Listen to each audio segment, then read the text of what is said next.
will have finished the Badlands. Nice. Moving to Pacifica. Pacifica's Just real saying, quick. like these little American PDs, they're not hard.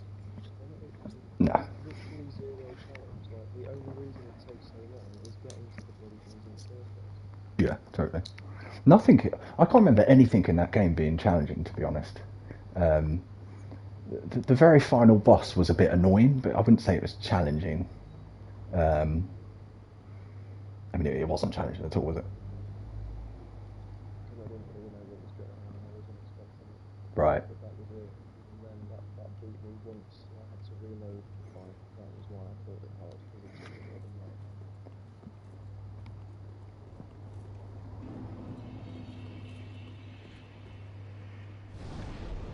And then what else was there was one Cyber Psycho sighting where I was shooting the guy and it wasn't doing any damage. I was like, what the fuck? And I remember thinking like, oh, this is a bit of a challenge. But then I realised, When you did the boxing fight with Rhino, did you kick his ass? Did you let him win? I don't think I actually did it. I don't think I actually ever ended up doing it because it wasn't sort of didn't need it for the platinum. I was just going fastest route to platinum at one point. I yeah. I did.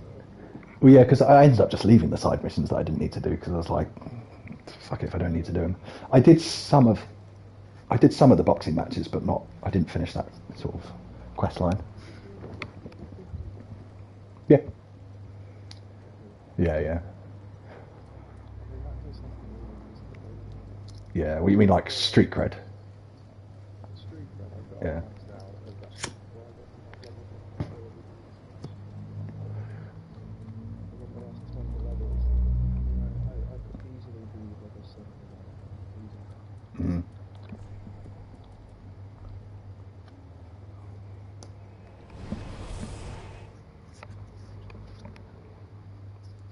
Right, start the clock. 10 minutes. See if we can get this shit done.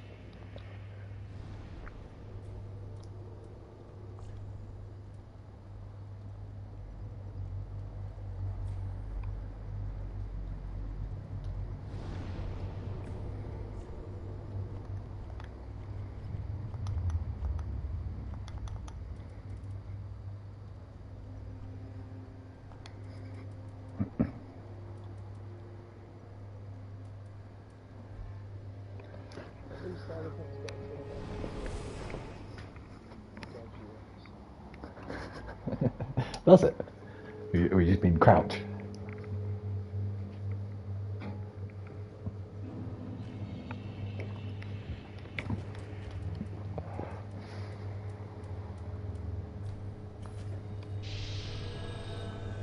That's good.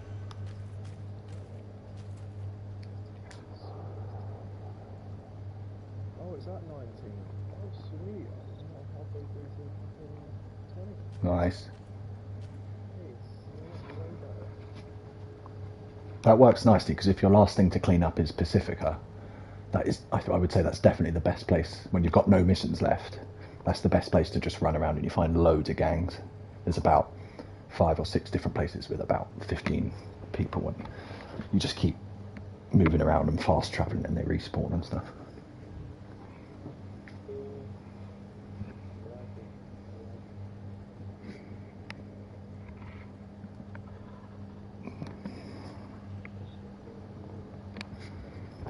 it. It was amazing, dude, how quickly once that platinum popped for me, how quickly I was just like home button, options, delete.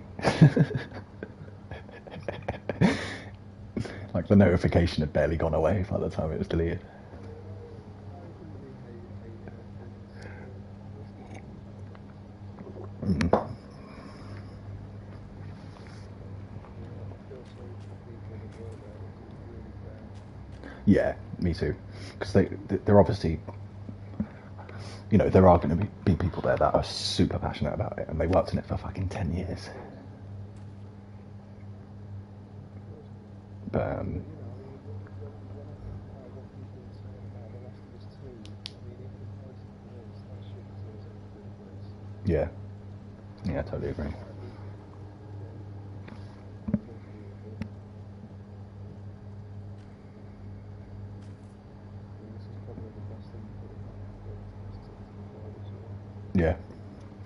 I know, because a lot of people thought that it's like, because it was always going to be a Game of the Year contender, but then because people were so sure that Cyberpunk was going to be this sort of amazing game, they were like, you know, it would get beaten by Cyberpunk. But I think it missed Game of the Year anyway. I think it came out too late. But And this is the thing, you know, it's too late for Game of the Year, so surely you would have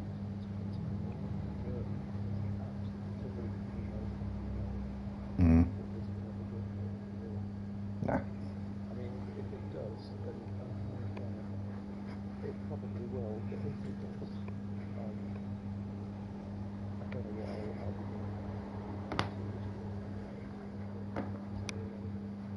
doing. Yeah.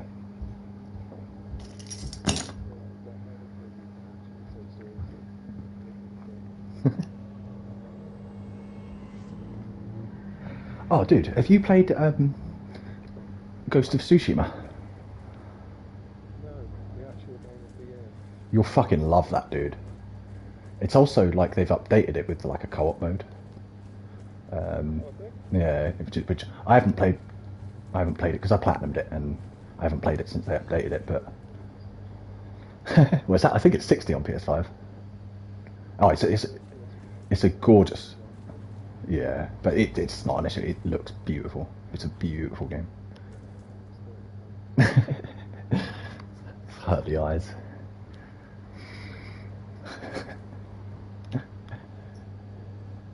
It's a great game though.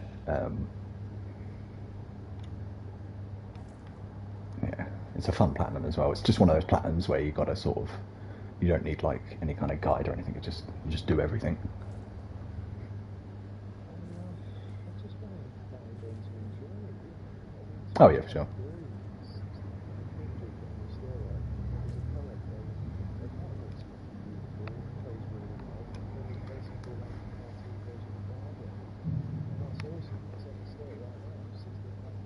Right. What is it called? Torchlight 3. Yeah. It's like the latest version of Torchlight. Right. If you own a PC, probably not. I don't think Torchlight 4 exists. Probably more likely it's the last Torchlight that released. Probably a year or two old game. Right.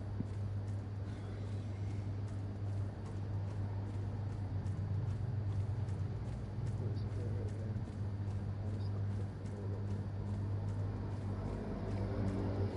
If you wanted to get like close to that as well, I have got that on the system. Nice.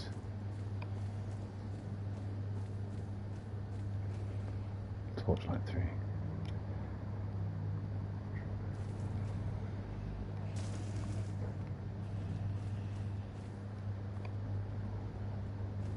I liked Diablo, I just never really got into it enough.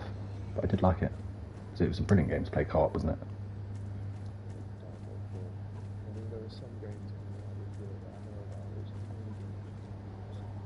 really good. The sort of games that you just know when you buy them, they're going to be good. Like, there's no way that when Diablo releases, it's going to be Right. it's going to be a that's good.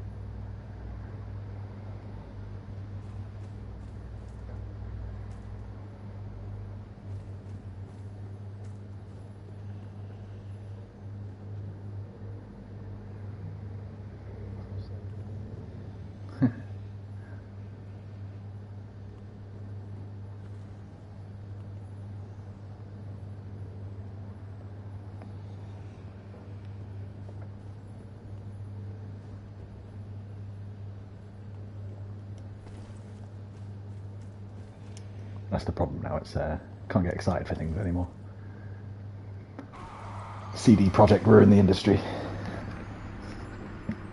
Well, we tried, but thankfully the customers didn't put up with it. Mm. It was touch and go, mate, honestly. It was literally like, if people didn't put up with it, then the industry would have changed forever.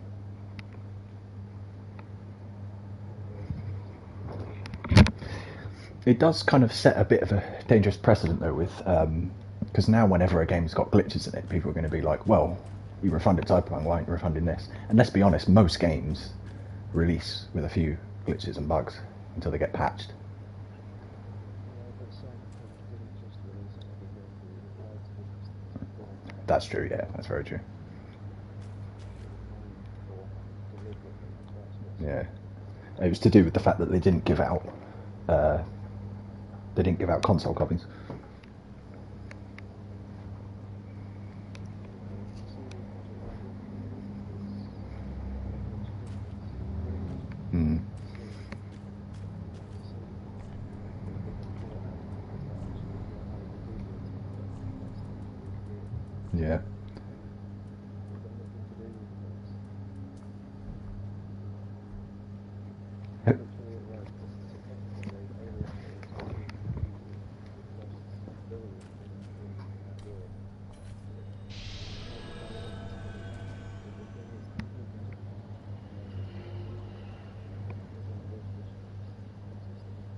Mm. But not only are they going to fucking carry on existing, but they're going to thrive.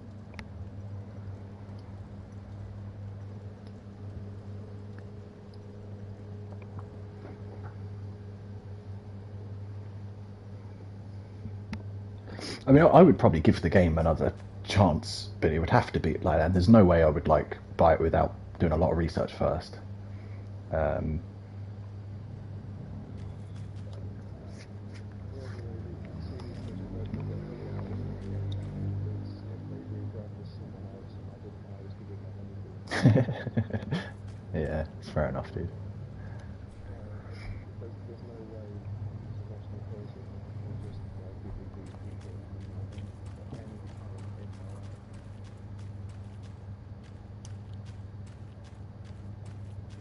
Yeah, I mean, it's pretty bad.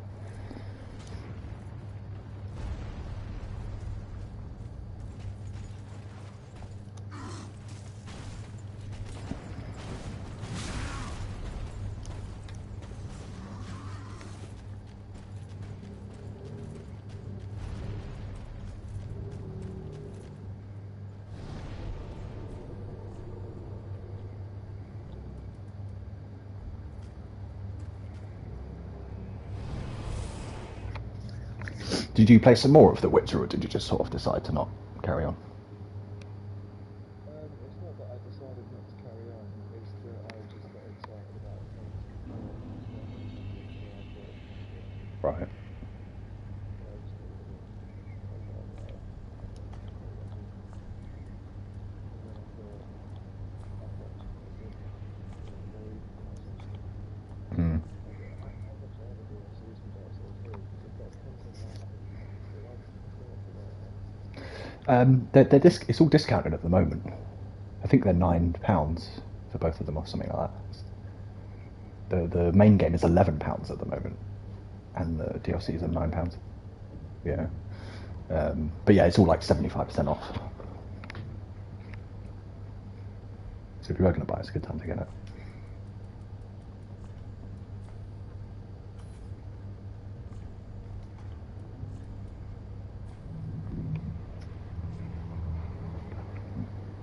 There'd be lots of stuff for us to do in Dark Souls, because we can do the co-op arenas as well. And if you're going to do a New Game Plus, I'm at the beginning of New Game Plus as well.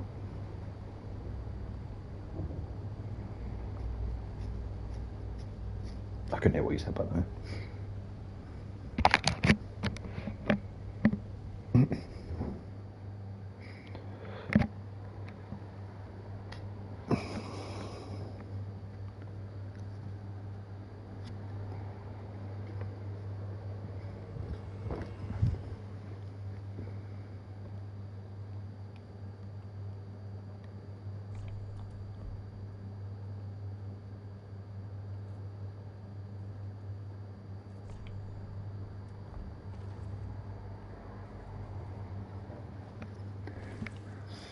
I've done it again. And this fucking game. Why is it fucking What's it done? Is it Cyber Psycho? When did they put in this shit?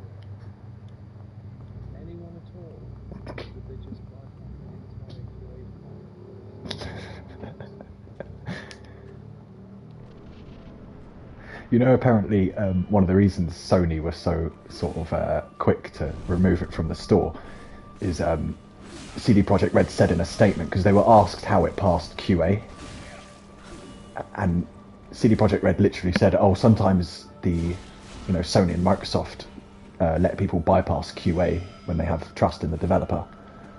And apparently it's something they're not supposed to fuck it. It's obvious that they do that sometimes, but it's not. It's like you're not supposed to actually say it. And I think Sony were really pissed off. I think Microsoft were pissed off as well, but they've got like so much, like they're selling Cyberpunk branded Xboxes and things like that, which is why they didn't remove it. They've got too much of a marketing deal with them.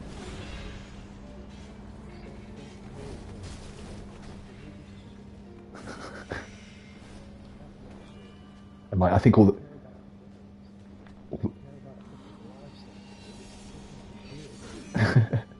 and all the adverts on the sides of buses and things, they're all like, available now on Xbox and things like that. So I think Microsoft couldn't just remove it. Sony were like, you know what, if you're going to tell everyone our secrets, we're going to fucking remove you.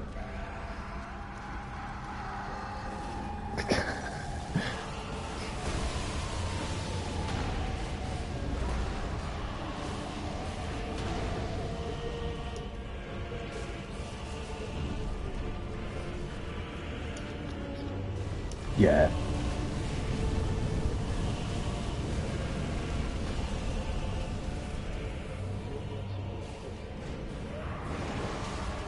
Yeah.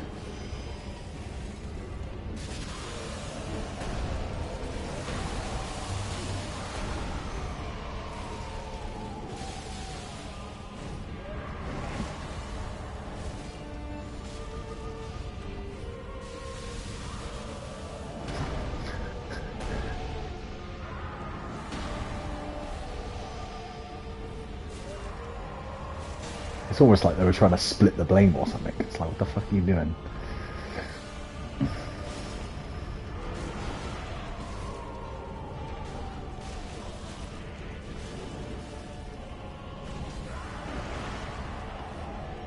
Mm.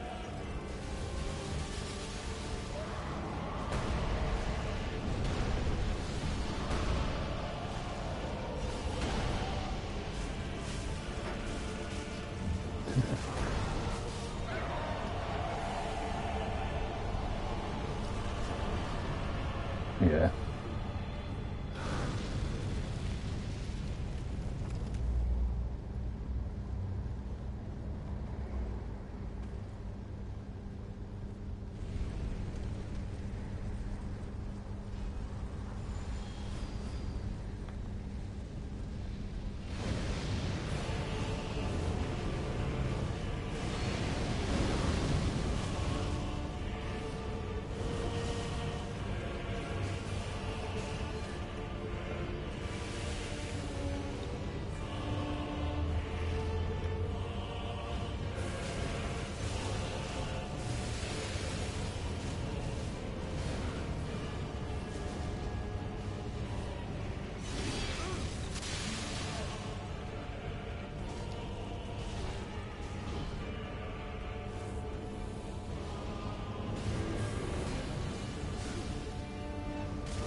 I see a lot of people use The Witcher 3 as an argument for some sort of validity behind things. The Witcher 3, The Witcher 3. Like, yeah, the reality is, if The Witcher 3 follows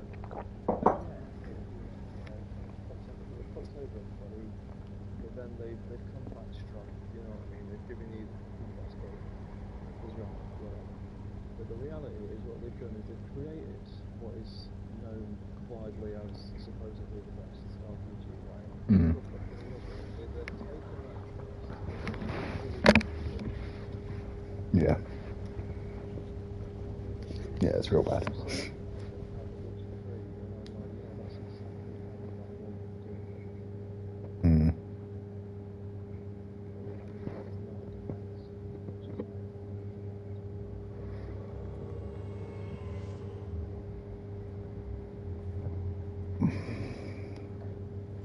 But I'm actually with you. I just feel like I can't properly say this because I haven't played it enough. I've probably played the first 4 hours at the most.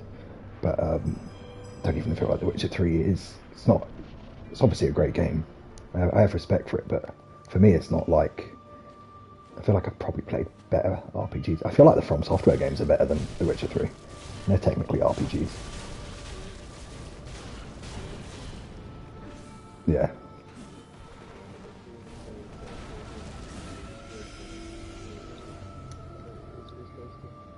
Tsushima, is that all from software? No, no. That's the people that did Infamous, Sucker Punch. Okay, well, basically all the other games are all Yeah. Yeah, no, they every game they've ever released is awesome. Yeah. That's why, obviously, don't want to get too hyped for games anymore, but Elden Ring is probably the game I'm most excited for this year. Just the new From Software.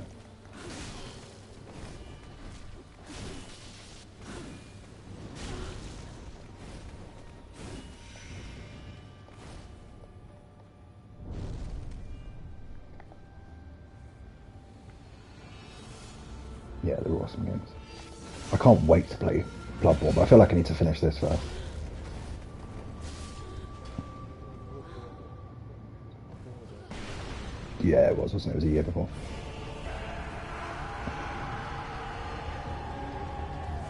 But I mean, only because it's like I was saying before. Like I get sort of like too. It fucks my head too much having to go between games, and the controls are like different. Because I actually played Bloodborne after I played Demon Souls, and I remember like the controls are kind of different for a From Software game. Like I think it's up on the D-pad to heal. Oh no, that's to turn your health into bullets. I think up on the D-pad, and I think it's triangle to heal, and things like that. I think at the moment it would be too much of a head fuck to go between the two games.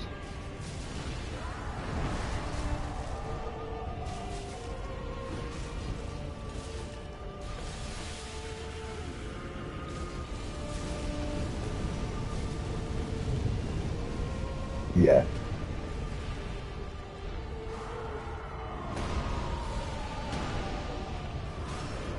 Yeah. Yeah, it's very similar in that sense, isn't it? Mm.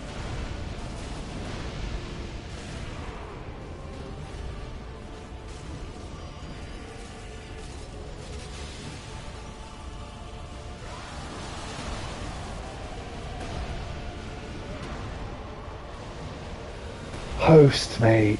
Just don't fucking stand in front of him.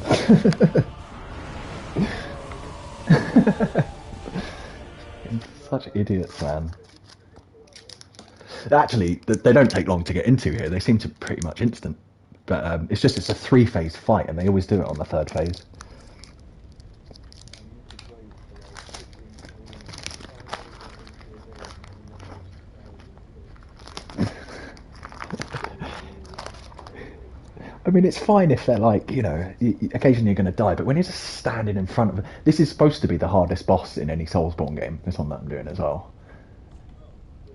Which one's that? It's the one from the DLC. It's like Sister Freda and Father Ariandel. Um, Well, that rings a bell. That does not seem like a fight I haven't done. right. I can show you. I'm streaming at the moment if you want to look at it. Really? Oh, my bad. No, no, it's all good. I just stream, just so it's up there and you can join whenever. But it probably won't look difficult when you see it because it's like I've sort of figured out how to do it. But the second phase in particular, when you do it on your own, it's a fucking shitstorm. It's like apparently I'm only going by a couple of lists I looked at, but apparently this is always top, and then Orphan of Kos from Bloodborne is second, and then Nameless King is third usually.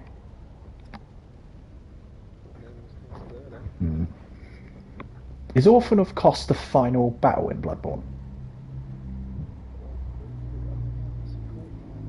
Yeah. Some people say it's the hardest, Orphan of Kos, but I think it's usually between this and Orphan of Kos, the boss fight I'm doing now. I mean, it's difficult to comment, right? Because I'm the sort of guy that I probably do find a lot of things difficult, but I will learn how to do it, and then I'll just do it, but then I forget that it was difficult. Do you know what I mean? Yeah, I know what you mean. Like, fucking intense, but I just can't remember now. All I remember is beating that wall. I forget how intense that shit was. Wow, we've been invaded. I remember it being incredibly fun. Right. It does have an interesting mix there. Is that the fact you're doing now and you're doing comedic? Yeah. Are you watching it? I don't know what the latency is. I've only just entered. Right. Oh, that's not too bad. Yeah, it's about a couple of seconds behind. Maybe 5 seconds behind something. This guy, I can tell he's gonna die. He's just rushing in. The first phase is really easy.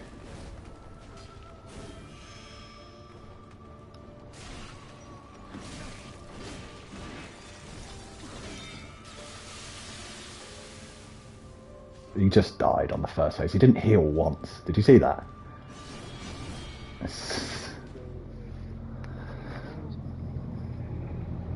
He didn't even heal though. It's just like, come on, dude. And he was just getting right in front of her. I don't understand. But look, you'll see how quickly it is to get resummoned.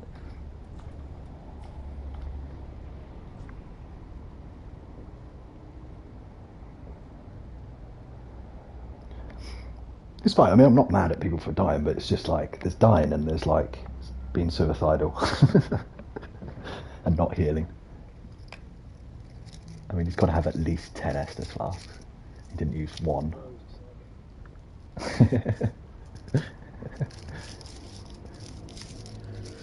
That's going to become a saying now, isn't it? Yeah.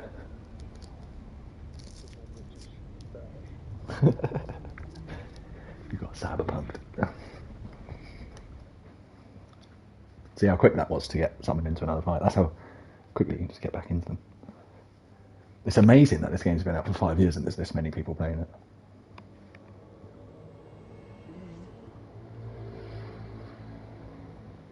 Is this the same guy? I think it is, isn't it?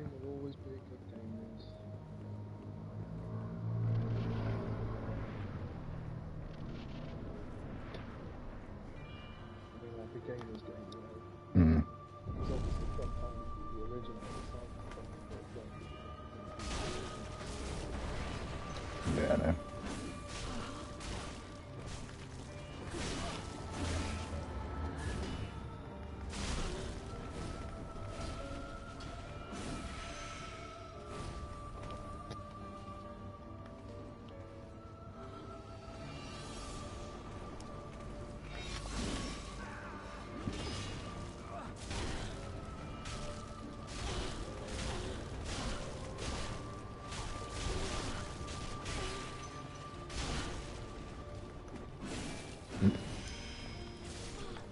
I almost died though.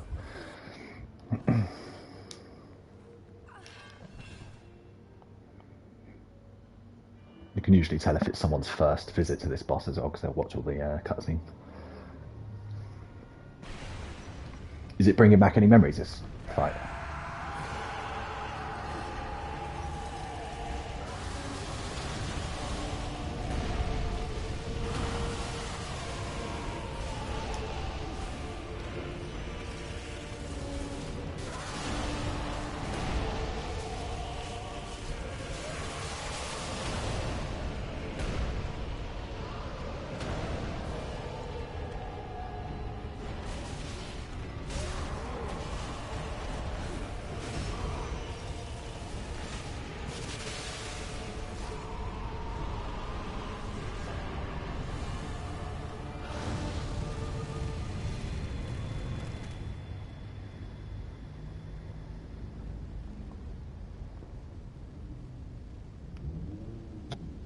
fucking did it, dude.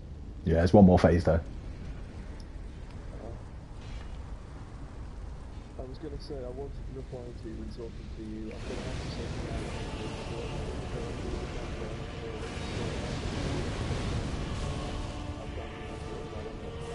Right.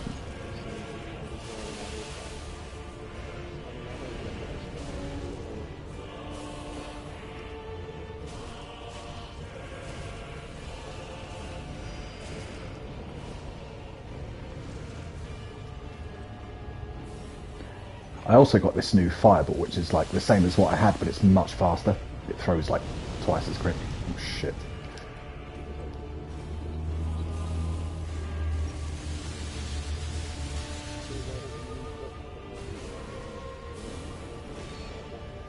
Well, because I got this weapon now as well, which I need strength and dexterity for. Trust me, this weapon in the arena I can like two hit kill people. plus I got the magic now, so it's a nice little combo. Because I mean the fireball's quick, but people can still dodge it. I think you'd be a bit fucked if you just used the fireball.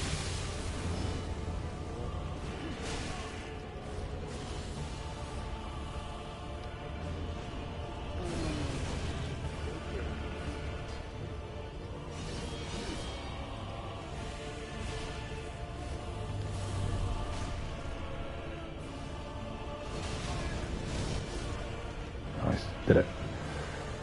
Oh, the host died! No! Oh, it still got the medal. I still got the medal, I think. I don't think I got the medal though. It didn't say. It didn't pop up. I don't think I got it. Yeah, I didn't get it. I know. I think it's that same guy. He just keeps standing in front of him. It's like, have some patience, brother. The worst bit about it is, right, is that he could have had this fight done about half an hour. He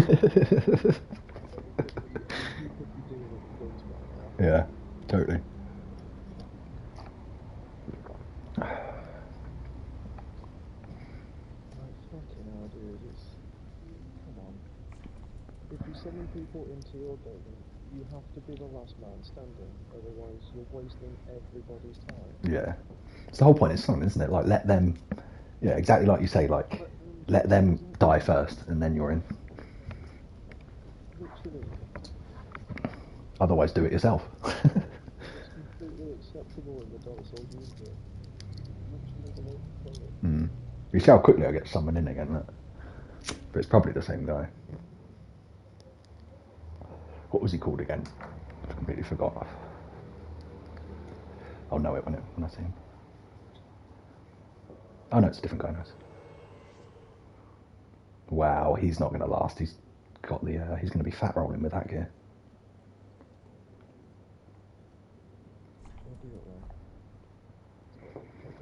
Yeah, hopefully it's just really tanky. Let me summon in another one. Guys, we're doing co-op played on OpenRL.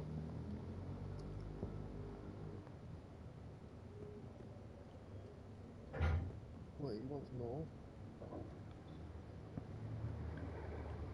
Yeah, there's not actually a lot of point in summoning two phantoms, because I think for every phantom you bring in... Yeah, you can. Yeah, there's one here on this one. There's a NPC, but he only comes in the second phase. But the thing is, for every NPC you bring in, it increases the boss's attack and defense by 50%. So it's actually kind of counterintuitive bringing in 3 people. Kind of productive, rather.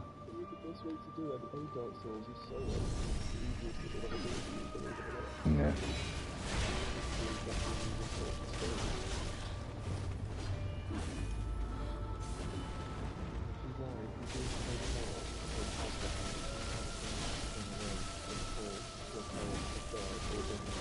Yeah.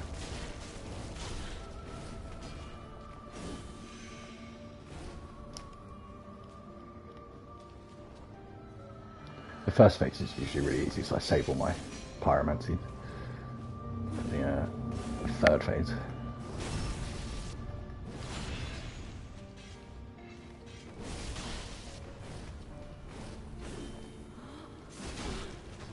Trying to backstab her. Can't get in there.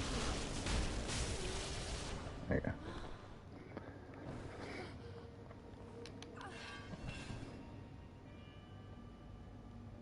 The amount of times I have to watch these fucking cutscenes. Oh, nice, it skipped it.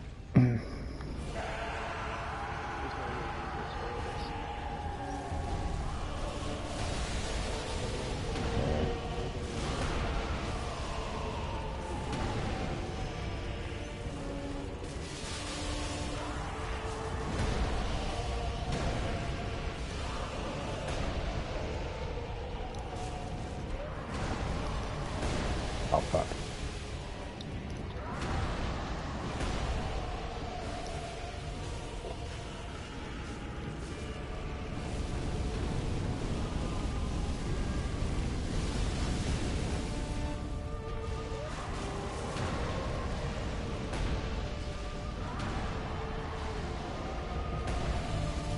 The host is being a dick.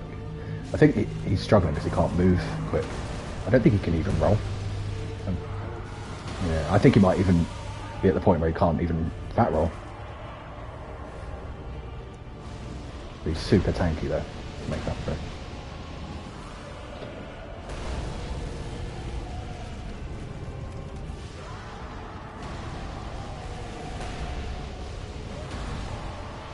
Yep. Oh no, it's the Phantom that died. Good. Get out there, host.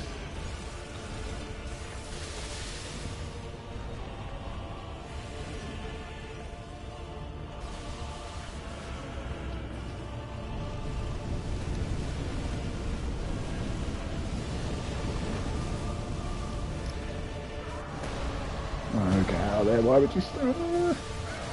Nice. Is he still alive? Nice.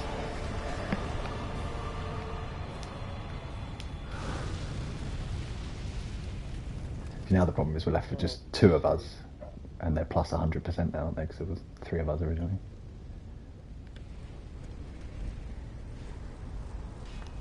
Oh wait, one of you died? Yeah, one of the Phantoms died.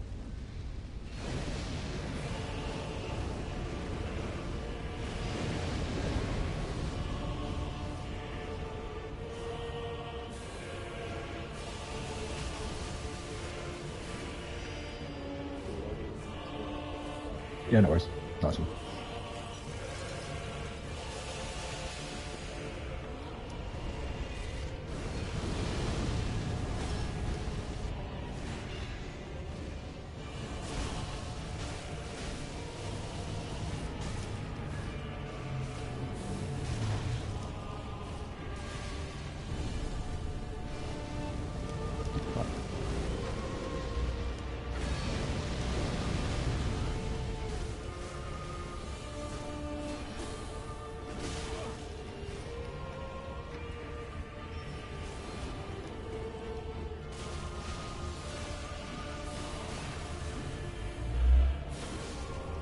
No, you cunt!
it looks like you've won. No, Did you not? the host died. I shouted cunt really loud and I heard it come through your TV. Oh, really? Sorry about that. He was the third phase. It was like such small health, and it's like, why try and tank him? Why? I would have to similar this to the Moonhorns from Bloodborne. Right. Like the hidden endings, like the beats, and then at the end, it's like super difficult and really challenging. I never got past the. I don't think I did that hidden ending because I only got to my first ending. I don't think I ever got past the final boss. I think I like went away from it and came back, and you know when you do that for too long, and it just feels way too difficult because you're just not even used to the game anymore. So to me, the final boss, whoever it is on the normal ending, he she I think it was, felt really difficult. I mean, it's not going to be easy because it's the final boss of Bloodborne, but.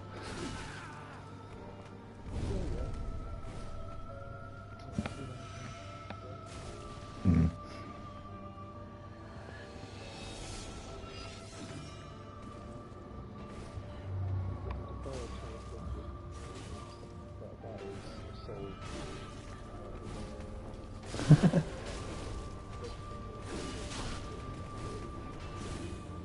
And that's not a boss fight you're talking about, is it? It's just the level is difficult because you're at half health, right?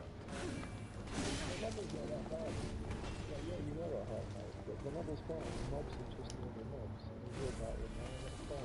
When you beat the fight in the chalice dungeons, there is a save point, you only have to beat them.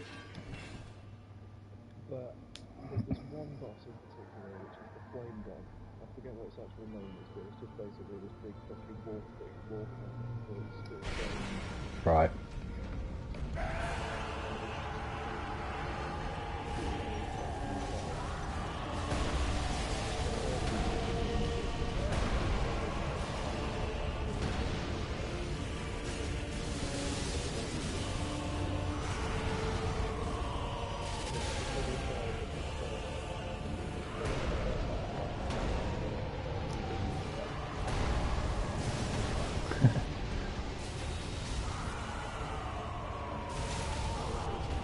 So do you leave those chalice dungeons till the end? Do you sort of do it last?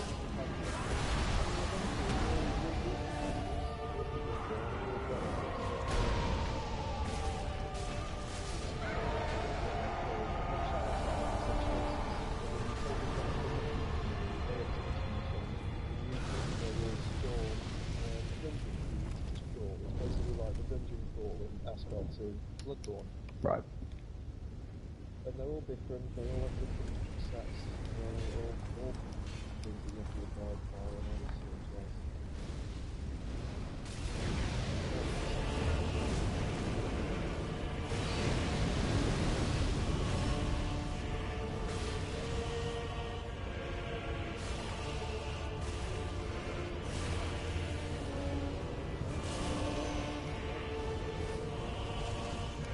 What was that? Shit. Chalice dungeons. Shit. Fuck.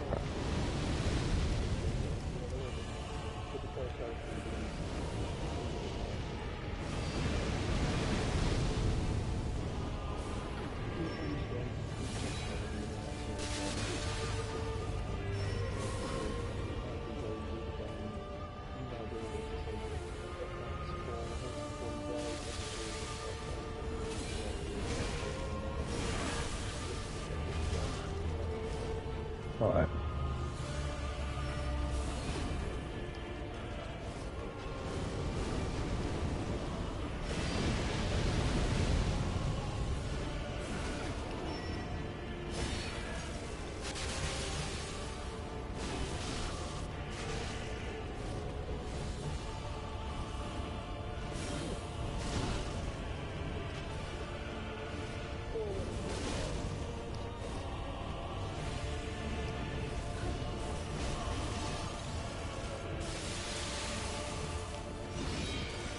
I'm out of Estus.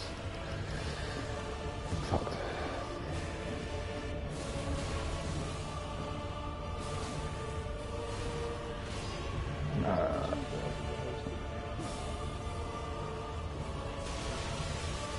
Yeah, I think I still don't get the medal though, I think, if I don't.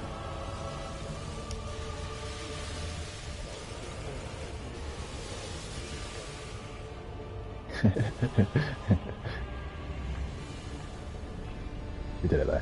Nice. Give him a bit of a bow.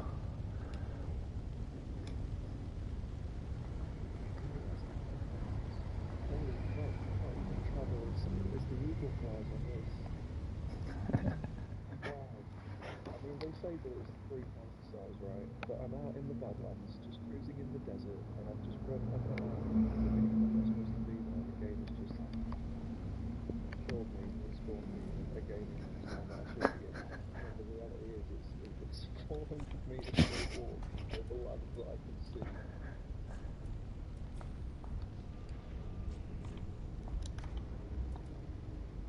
game is a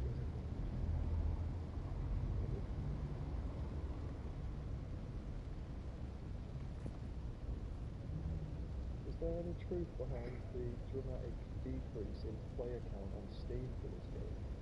I heard a ridiculous statistic that supposedly Cyberpunk player base on PC has dropped like 80%. Really, what people have left Steam because they're so pissed off about it.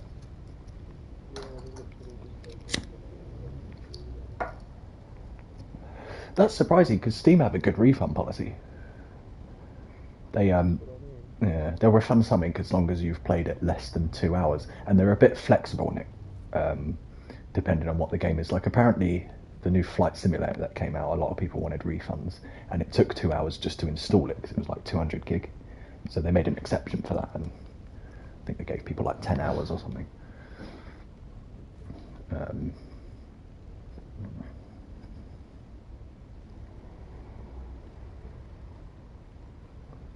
PlayStation need to rework their refund policy because to me that doesn't make sense. To like, you should be able to refund a game if you don't like it and you've only played it for like an hour or less.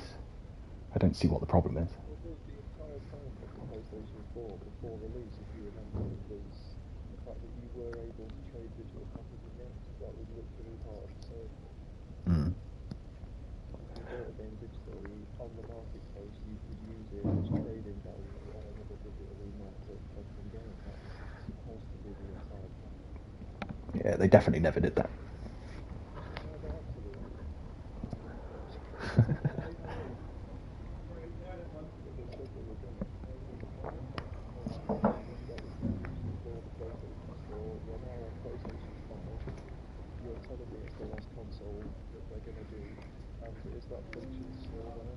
Is that function there at all? Because if it's gonna be there, now will be when they do it, right? Mm. I feel like that they will do it eventually because otherwise, just there's people that will never move to digital, and I'm one of them. Because I don't mind buying some things digitally, but in general, I want to be able to sell things that I buy. Like I don't feel like I truly own something if I can't sell it. And especially for games like, like The Last of Us, which I only spent like 40 hours playing before it was done with it. And then I sold the disc. I got quite good money back for that. So I only ended up paying like about £5 for the game. But it was like this with the car industry, that when like Ford, when they first started selling cars, they made it that you weren't allowed to sell them. You had to sell them back to Ford because they were so worried that everyone would, that they wouldn't sell any cars anymore if there was a second-hand market. And it was a similar thing to this in a way. It's like a lot of people make an analogy of it. It's like eventually they'll have to do it, otherwise people won't. That's why a simple word beginning with Q, quality, exists. Mm. Not everybody does make the same products, even though they say they do. There is sometimes the best version of something, which generally speaking will come from the integrated manufacturer. So if you really do have a good idea, is your product really is that shit out? You don't have to worry about the characters because their products will just review the opening. Yeah. And that is just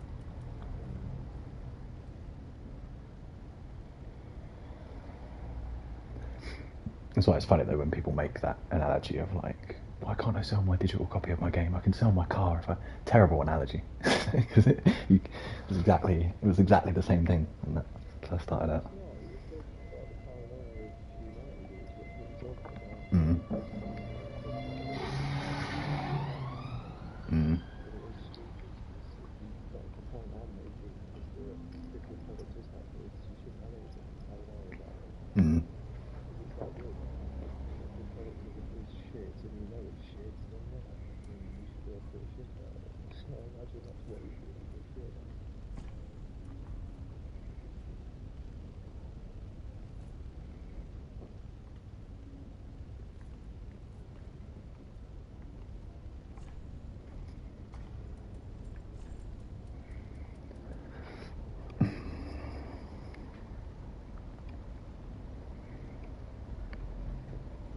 Doing pretty good now with the Covenant items.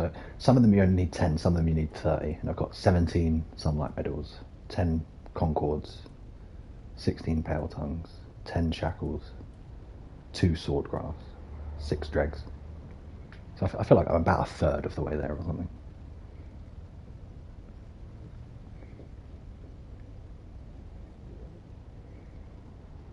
I could probably get about half of them and then farm the rest at the end of New Game Plus.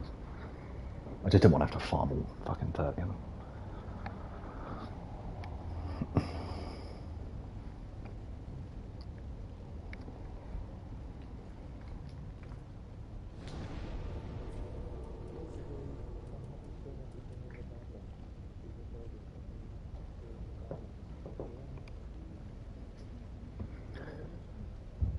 No, you don't have to do the side missions. So there's no NCPD scanner hustles left.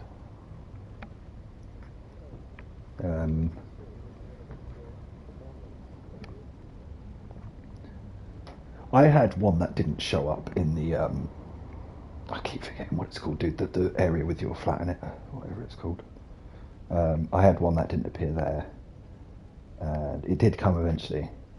I think I wasn't totally sure about this, but I had the feeling that it was maybe to do with some only appear at certain times in the day. So you could try skipping 12 hours, or if it's daytime and they're not there, try skipping to nighttime or something. Yeah, I had this issue with one, and I thought that was game over. I thought like it's bugged, but it did happen eventually. But yeah, it's definitely not side missions. It's only gigs.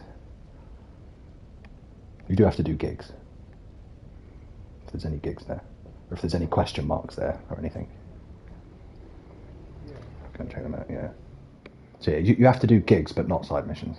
So gigs and NCPD scanner hustles. Side jobs, no. No. The only side jobs you have to complete are the ones that have like trophies linked to them, like you know, like SOS.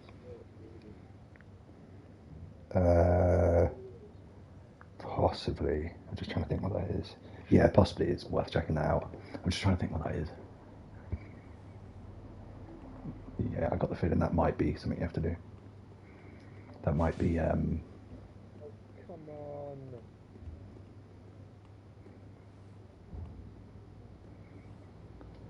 Oh, yeah. We're having fun. We're doing it.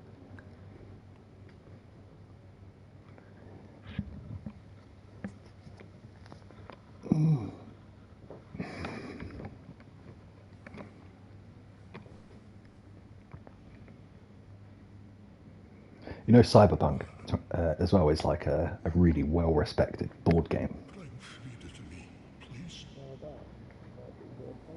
Yeah. The thing is, they've kind of ruined the legacy of that board game, haven't they? Because I think it's the same with The Witcher. I think The Witcher's based on a book. I think, or a series of books.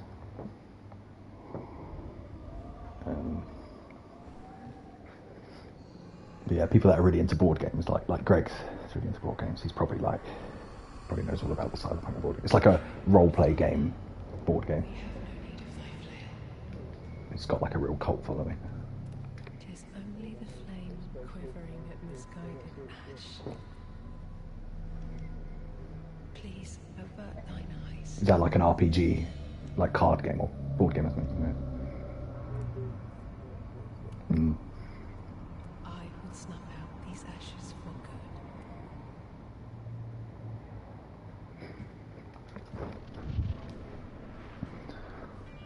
It's just me and one other guy. Better not fuck it up.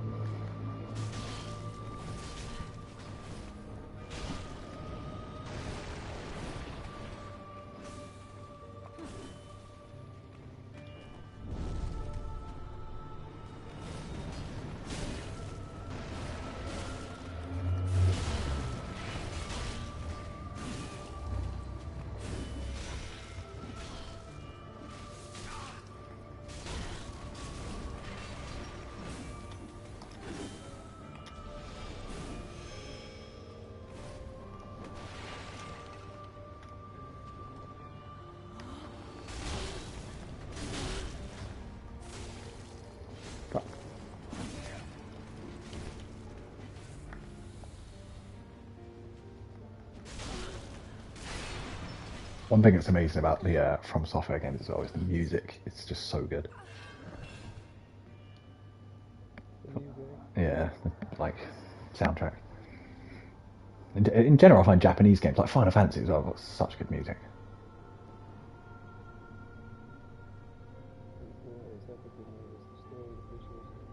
Yeah.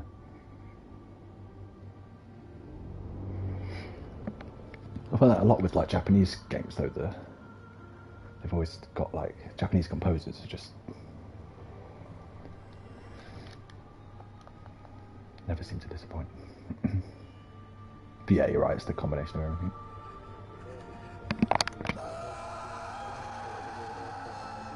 Yeah.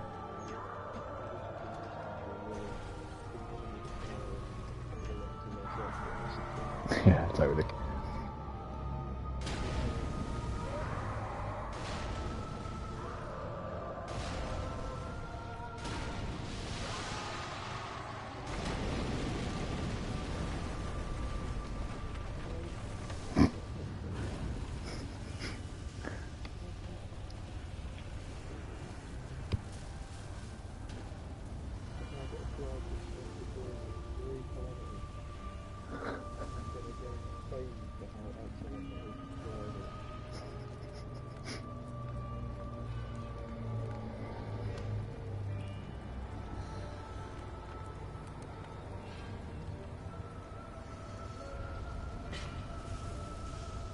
Did you find the thing that you needed in the Badlands?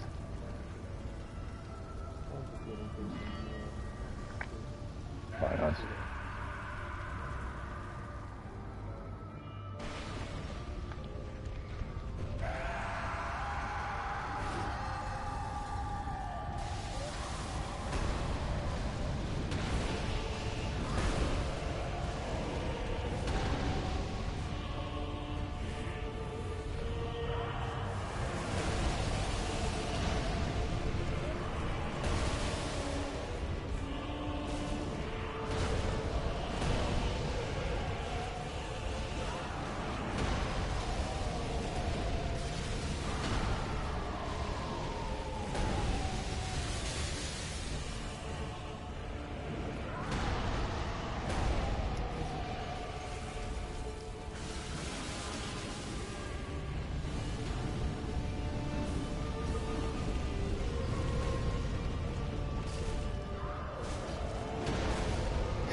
Yeah. I think from the sounds of it.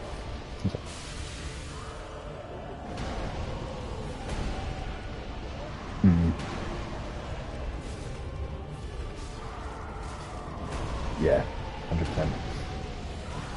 100%. From the sounds of it, they do it for most AAA developers, don't know to what extent, but they're like, okay, it's fine, that doesn't work, we'll fix it with a day one patch, it's fine.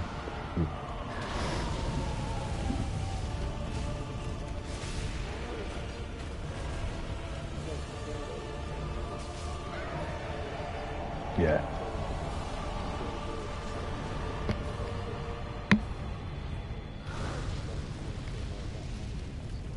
Mm-hmm.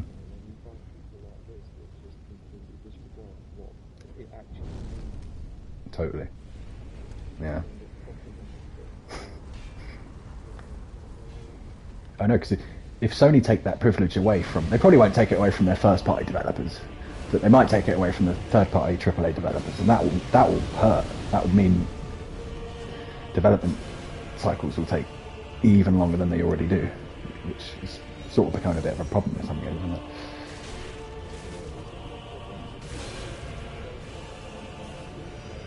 That's true. That is true. Okay, yeah.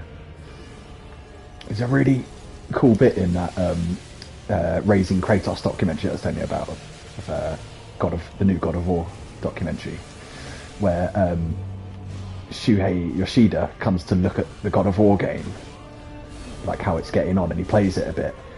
And one of the employees said that when he was talking to him in like the cafeteria, Shuhei Yoshida said he was literally shocked at how bad it's like how bad it is, how buggy it is, and stuff like that. It was kind of a bit of a setback for them. They were like, "Oh shit!" Like Shuhei Yoshida is obviously like the one. He's like the president of Sony Computer Entertainment, and he was like, I forgot the word he used, but it wasn't good. It was like something like shocked. Like he was not happy, basically. He was like, "This is broken for how far along you are." Fuck, I just died. So that makes it even more impressive, because that game is flawless as far as I saw, and I played it on release.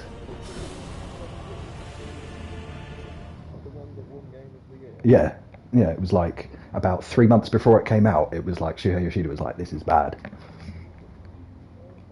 Yeah, yeah, man. Yeah, they did a great job with that game. Also, when they did the E3 gameplay demo, that was about halfway into the development cycle, and that was a 10-minute gameplay demo, and that was all they had at that point. So the other half of the development cycle was making the entire rest of the game. Yeah, that studio is an impressive studio, man.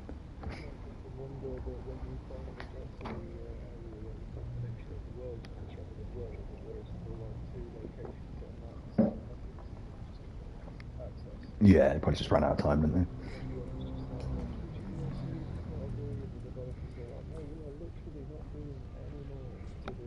Yeah.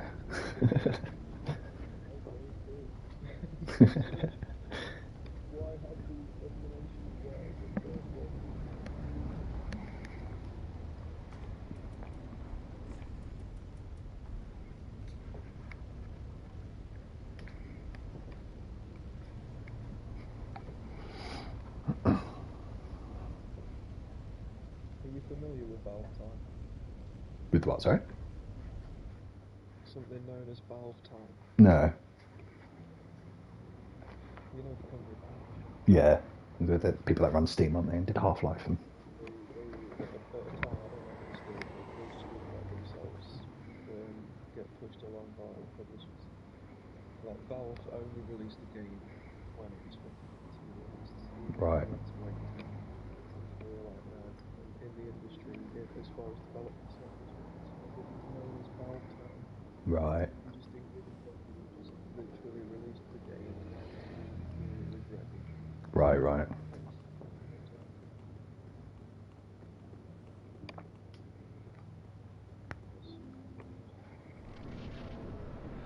I wonder what they're making next, Valve, because I feel like it's been a while since... I think... Yeah, I know, yeah, that's exactly it. I mean, there's that... Half-Life 3 is kind of notorious, isn't it? Because it's... I think we've been waiting for that since 2004 or something. And it's not...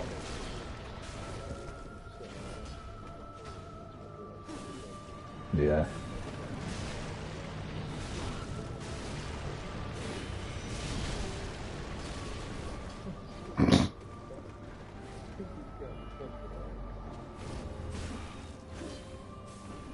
They probably also just want to they don't want to release a game for the sake of releasing a game. They want to sort of wait till they got a good idea or whatever. But it's just annoying because they left Half-Life 2 Episode 2 on a real cliffhanger.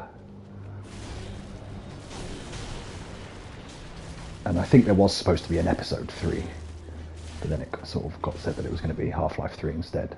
But it never came. It might do one day, but won't be anytime soon. I think the last kind of full game that they did was Portal 2, which was 2011. And they did Half-Life Alyx, but that's an Oculus Rift game, which obviously most people can't play. An Oculus Rift is like a few £100, isn't it? And then you've got to have a £2,000 PC or whatever.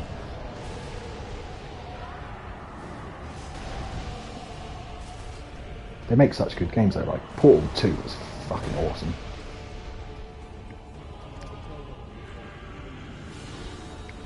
The first one almost felt a bit like a tech demo, and apparently it was just like a sort of test to the portal gun was going to be a weapon in Half-Life.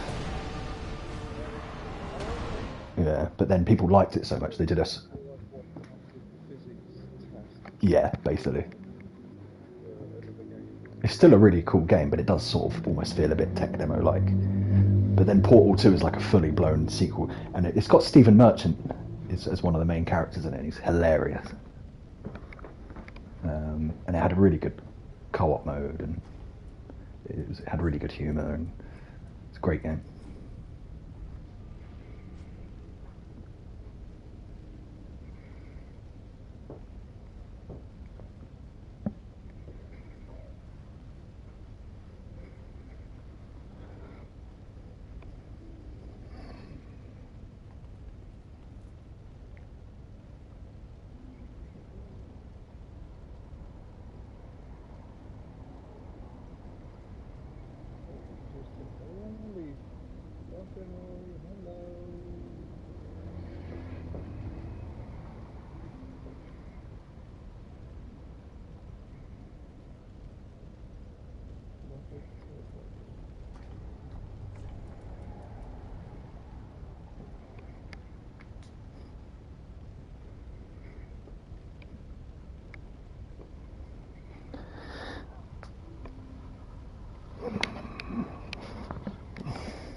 You'll find this funny, dude. I was so excited for that game, I actually bought the strategy guide for Cyberpunk. Yeah. But I returned it at Amazon. I said to them, like, look, the game doesn't work, so the strategy guide is effectively irrelevant. They're like, that's fine, you can return it. It's like, phew. I bought the nice ones, like collector's edition one. It was like £25 or something.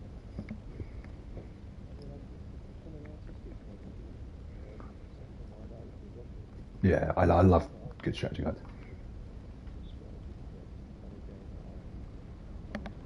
Yeah, it was dumb.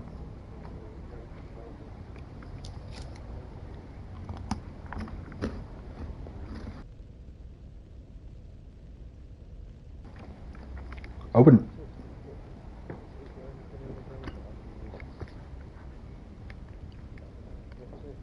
Well, in the strategy guide. Well, the game turned out to be so shallow it didn't need a strategy guide. Yeah.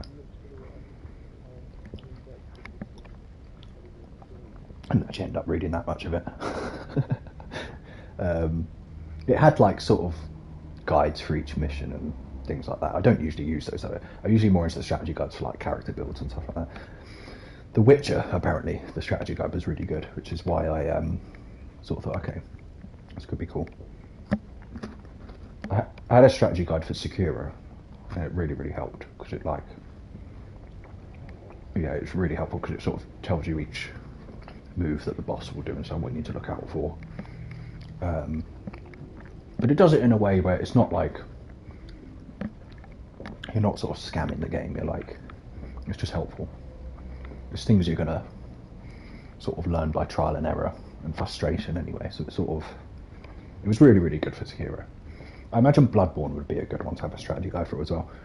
Which after I completed Sekiro, I was thinking of buying, but pre-owned, the Bloodborne strategy guide now goes for about 150 quid. That's how much people love that game.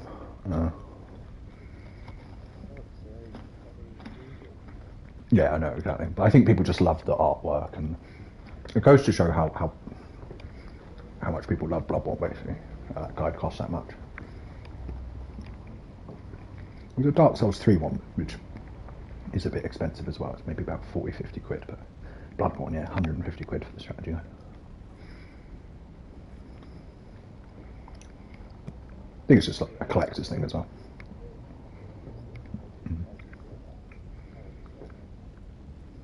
I laugh at it, Mark, but only because we've just lived through 2020, dude. It's had an effect on me.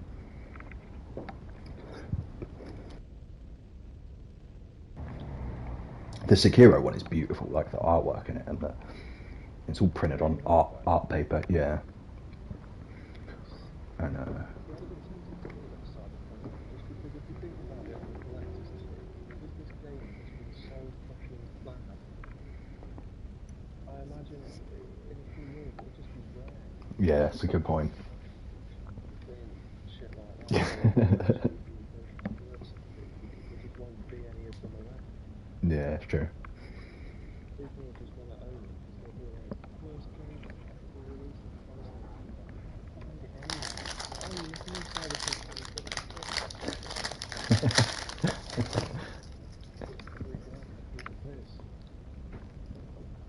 I mean, I bought these little D'Agostini Star Wars miniatures, right? I got the whole collection for 6,500 of these unique figures that are all individually but they're made in a material which is considered topless. So they're bad. You know, they're not made anymore. And I've got the full custom collection. So in 30, 40 years, that shit might actually be worth something. Yeah, it's probably worth something now, especially because Star Wars as well is such a collector's thing, isn't it? Yeah.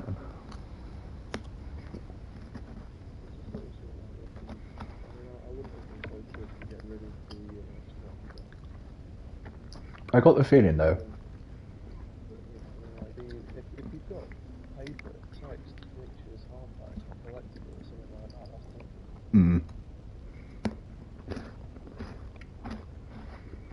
I got the feeling though, a lot of people would have bought that strategy guide because they were expecting the game to be good.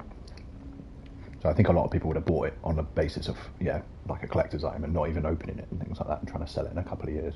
So a lot of people do that with that kind of stuff. Like a lot of the Bloodborne guides you see actually for 150 quid are actually still sealed.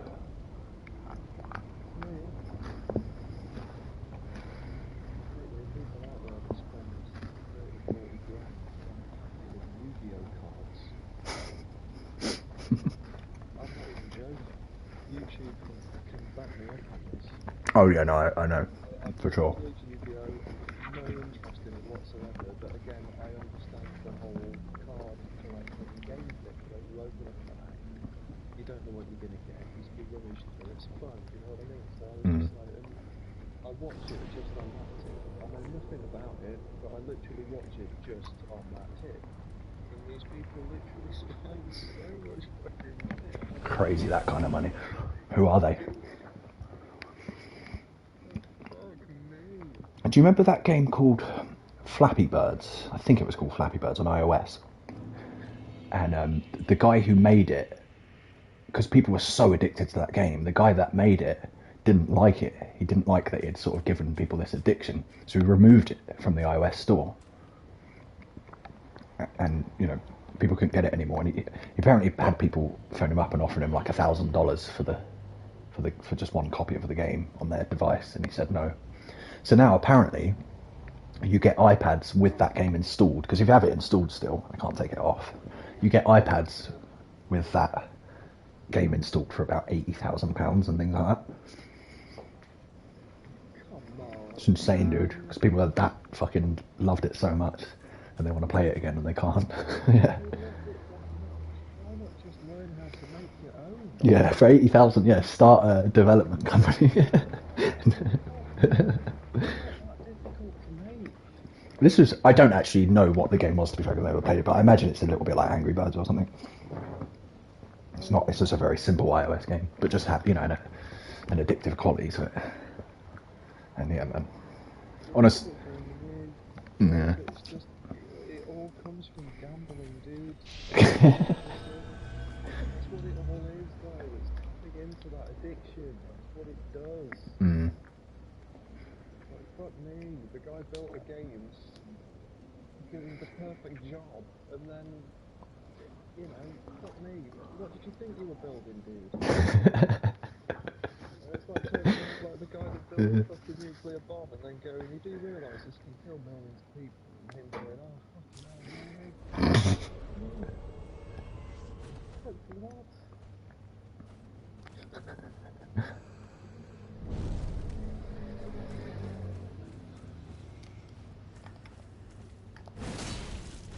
Madness.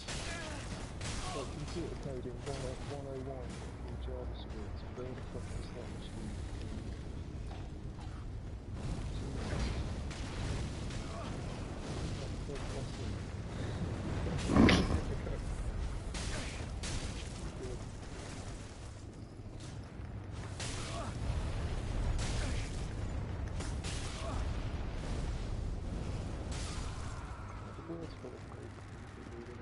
Yeah, man.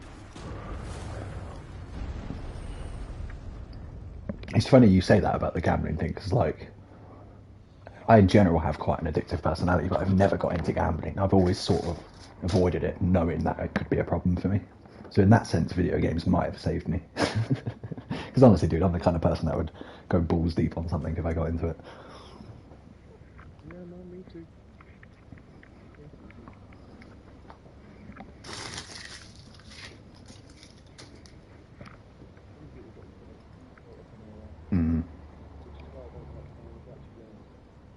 Right. They are like poison.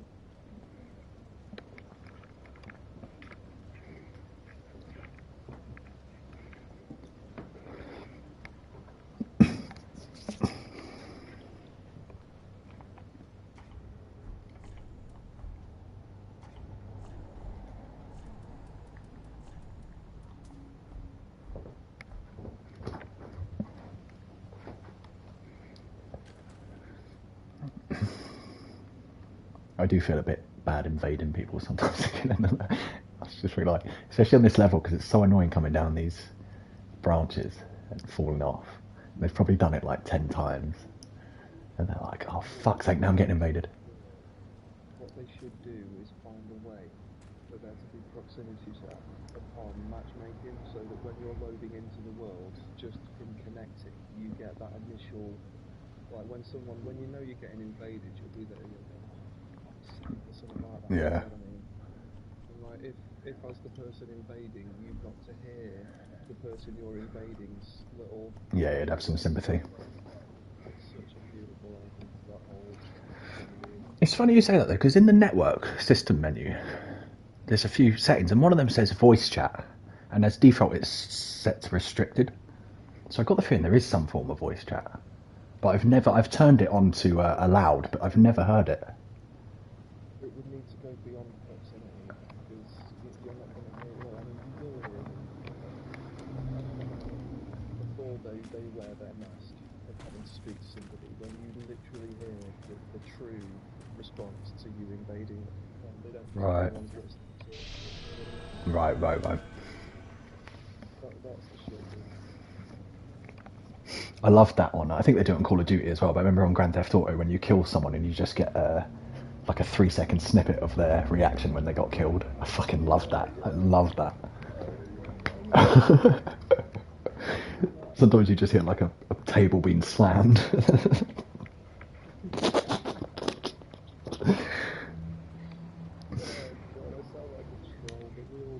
Yeah. I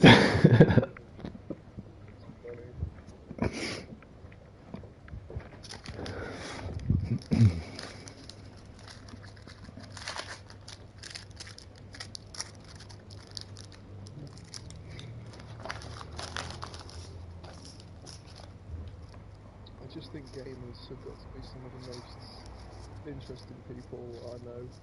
I mean, you just sit and you watch gamers play, and you listen to the conversations they have, and the things that they say, and the things that they notice. And some of it is just pure genius, man. I mean, they are just some of the funniest people I know. I do love them. Yeah, just how you think about how many weird and wonderful, colourful stories you've had, and how many random conversations you've had about shit. Like I was watching Rust, Aslan Gold, who's this top fucking World of Warcraft streamer. He was playing this game called Rust. Right. Proximity check, right? But this guy just comes running over and he just goes, "Give me your shit." And Aslan Gold goes, "Yeah, alright then." And he's like, "You don't have to just say yes because he goes, "Oh, it's alright, I've got something for you." And he just chokes out this tape measure. And this guy goes, "Oh, cheers. Now I can measure my penis." And this guy goes, "Well, I hope it's big enough, you know, I mean, I've only given you 2 metres." And he goes, "Well, no, I'm pretty fucked, it's only 2 inches anyway." And it was just a complete random stranger you've never met before telling you he's got a PhD. You know, it's just complete random shit just said to get a vibe, just to get a laugh, and I just love it. I love people like that.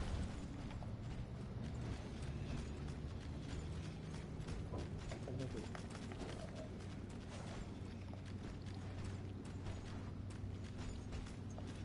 They're probably the first people that would happily just take a piss out of themselves just to get a laugh.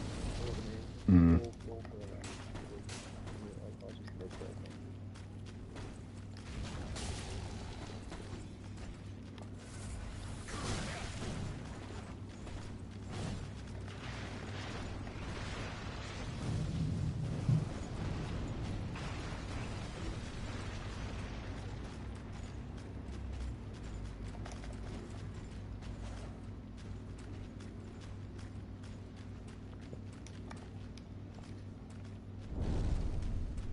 So we're saying I don't need side jobs. No, definitely not. Just, yeah, gigs and scanner hustles.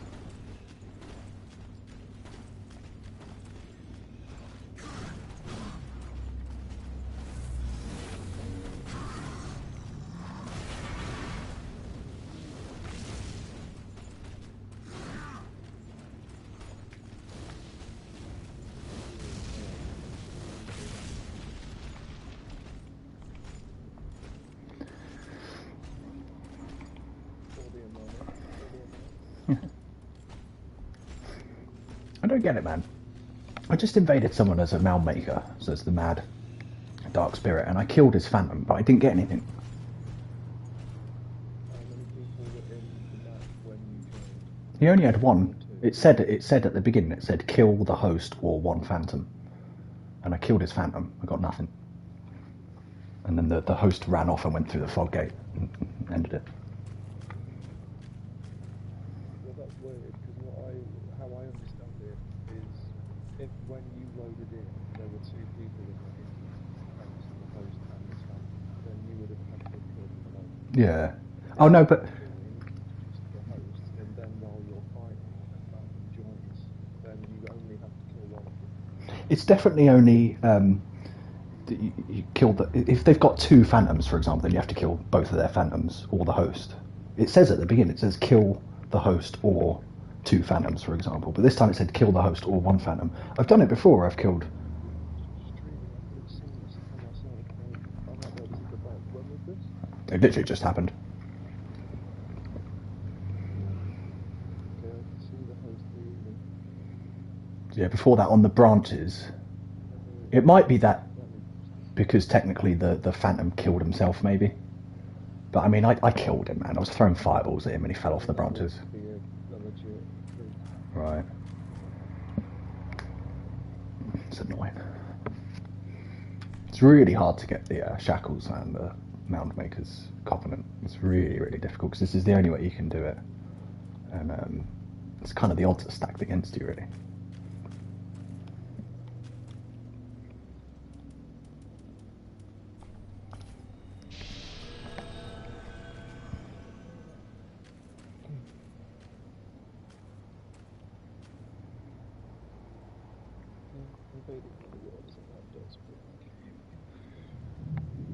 I assume this message comes up at the beginning, the very beginning. Yeah, and you'll see when I get summoned in, it will say kill the host or 1 phantoms.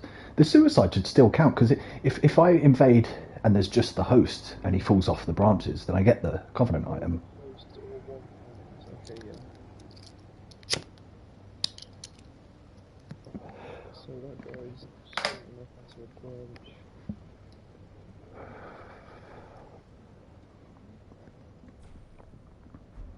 Drop that down.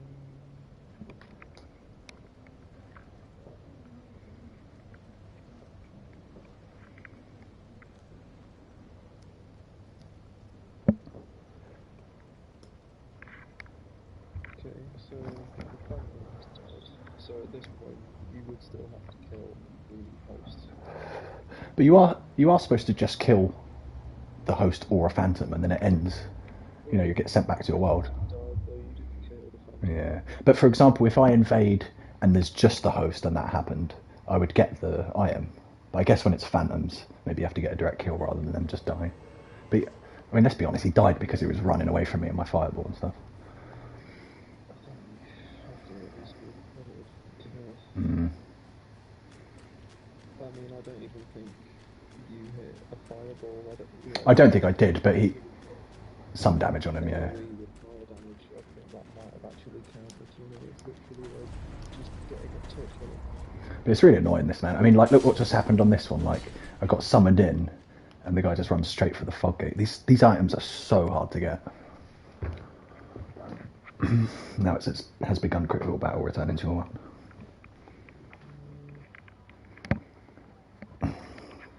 He shouldn't make it that so they can go through the fog gate if someone's invading them, because that's just, it's a waste of it. It's definitely a waste of my time. It's like, Well, yeah, but if people couldn't run away from invaders, then we will be fine. but the thing is, it doesn't let them like go to a bonfire, and it doesn't let them go back like the way they came. But if there's a boss, it lets them run into the boss, which is it's just annoying. I think they should have to sort of clear the area before they move on, because otherwise it's like, this happens like a lot, more than half the time. They just run for the fog gate. I can understand, but Looking from where the boss door isn't so close, I mean, you're basically spawning into people's, game states when they're stood next to the boss doors. Like, yeah. you could go to the other area. Yeah, I mean, it's true. That's why I was doing Grand Archives. But then the problem with the Grand Archives, it's so hard to navigate, is when you get spawned in, you can't actually get to the beginning of the level as a phantom because you can't access the ladders and elevators. And once you've come upstairs, you go down this ledge, so you can't actually go back to the beginning of the level. So even though the Grand Archives is a good place for invading as a Mad Dark Spirit, it's actually quite frustrating. You see, like, it's really instant, like I just did it and I'm invading straight away. But you'll see, like, if they're at the beginning of the level, I physically can't get to them. So it's just really frustrating, this Mailmaker's on. All the others are doable, but this one's a little bit frustrating. I might just farm it at the end of the game. This is fucking kill the host or 3 phantoms. There's fucking 4 of them. And I can tell that they haven't come to this part of the level because the crystal lizard's still here. Oh, he's right here. Fuck. I was just staring at the crystal lizard. Look what just happened. I was staring at the lizard and he backstabbed me. Maybe it is Dark Souls where you can have 5 if you really know them.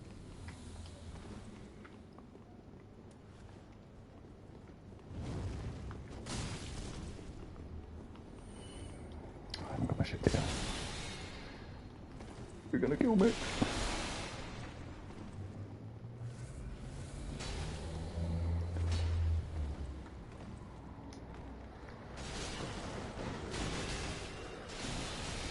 Fuck. I'm dead.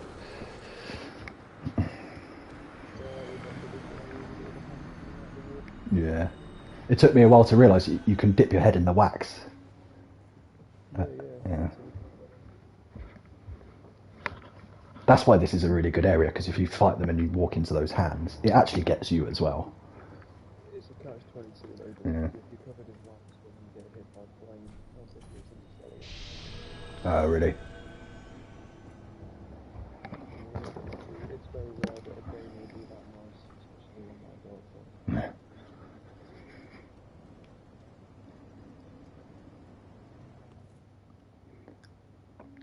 But this is definitely the area where I've got 10 shackles now, basically just from this zone. But it can be a bit frustrating that the level is kind of badly designed and that you can't get back to the beginning. They're not badly designed, but you know they kind of didn't think of the fact that the Phantom can't get back to the beginning of the level.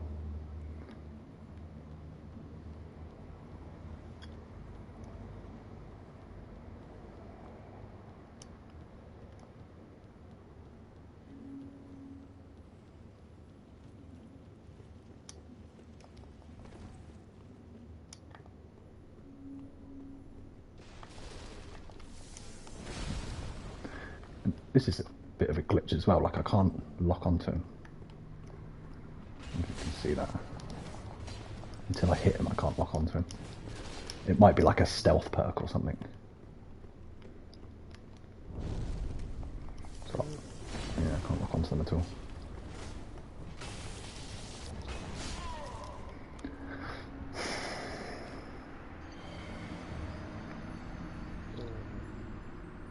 Yeah.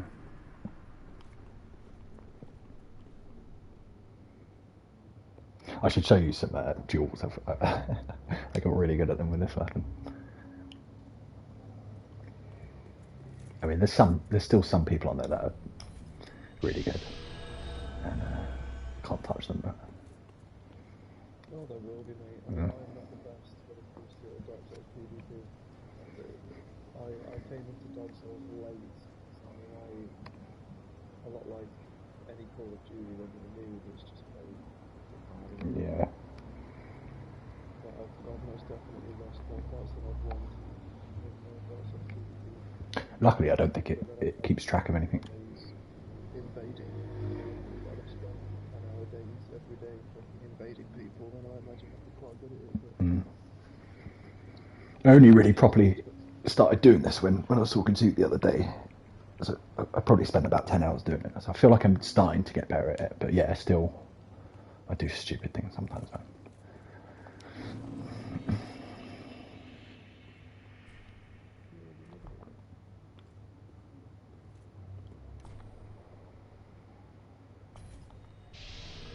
Oh, nice.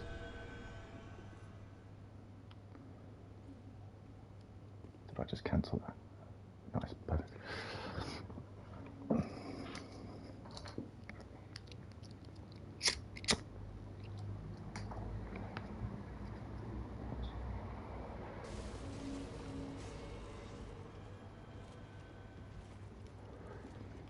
Two Phantoms.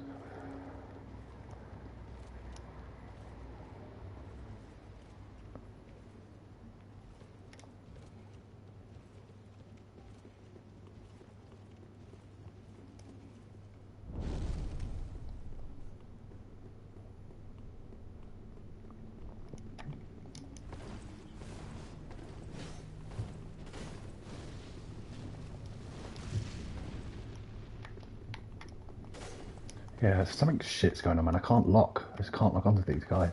Oh, there you go.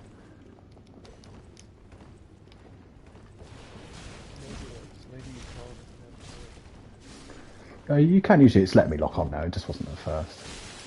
I think some people do have a stealth perk, which does that, but I don't think that's what's going on here. I think they're just being all glitchy. Or something. I'm trying to take on 3 guys.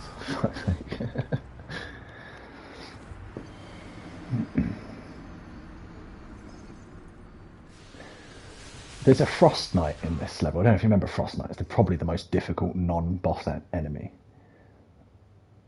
But there's a hidden wall which you can't open as the Phantom. So I can only get to it if the players open the hidden wall, which they very rarely have.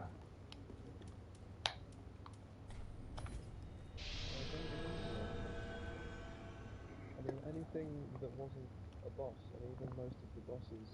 I mean, the way that I played Dark Souls was close quarters. I would strafe left and right and forwards. I would stay close and just button bash the shit out of people. Yeah, that's how I did it on my playthrough as well. I only turned Pyromancer after. The last thing you want to do in Dark Souls is push space. Right. Especially against big Amygdala.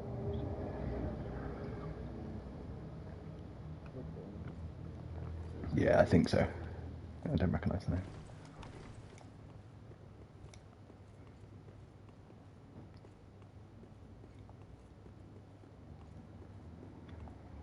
I can't fucking wait to play Bloodborne. I'm not in any rush for it either, because like, there's not that many games to play at the moment, I feel. So, something to look forward to when I finish this.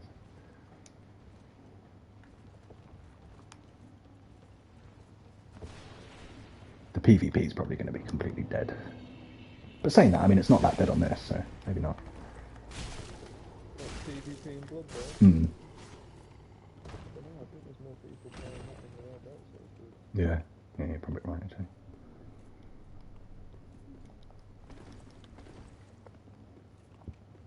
I might be wrong, I honestly don't think.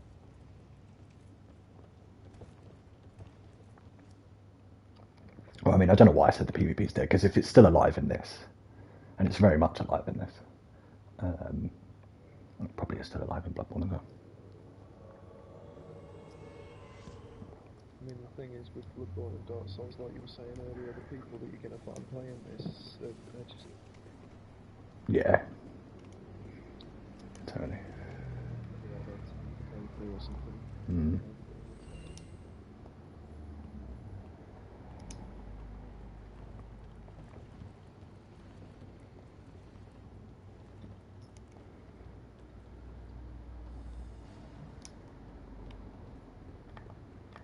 Oh, here they are.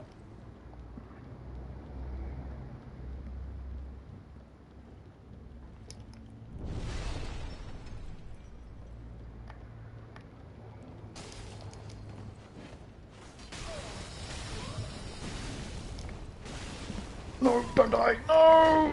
Oh, so did it hurt him!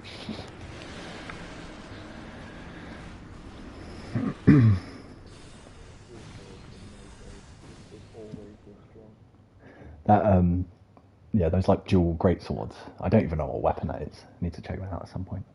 I've got the feeling it's the Ring City, because... Same moveset with every dual greatsword. It might be, but just that moveset is just devastating. Yeah. It's like a visceral attack as well, isn't it? It's a bit like a backstab. You can't, like, once he's done it, you can't get out of it.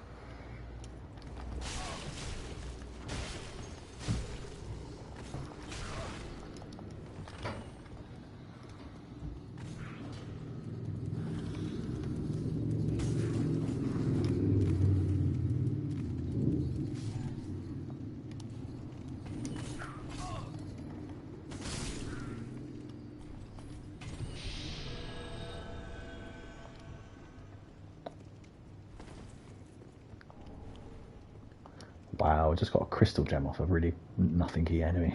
What the fuck did happen? You got a what?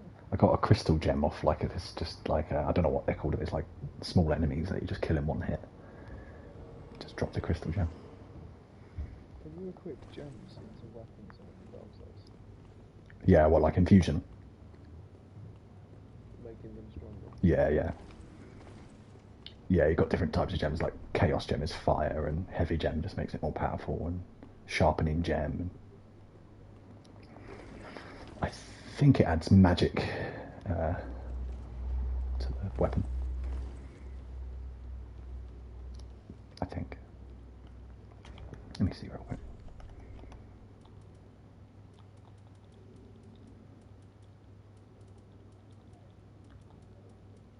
Crystal gem. Crystal weapon inflicts magic damage and scale effectively with intelligence. Yeah, magic damage.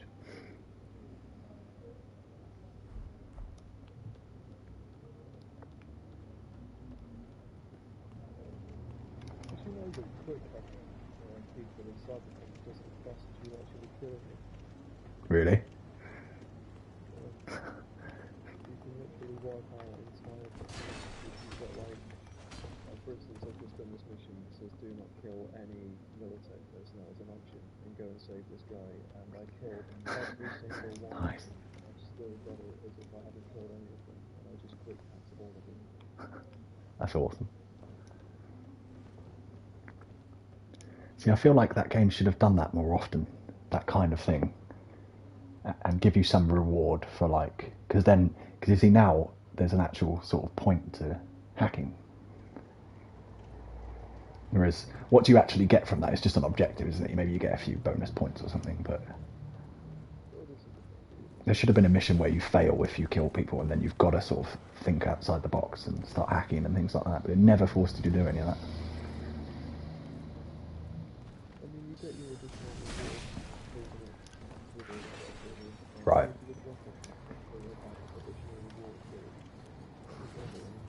Yeah, it's not actually something I could bother about. Is it?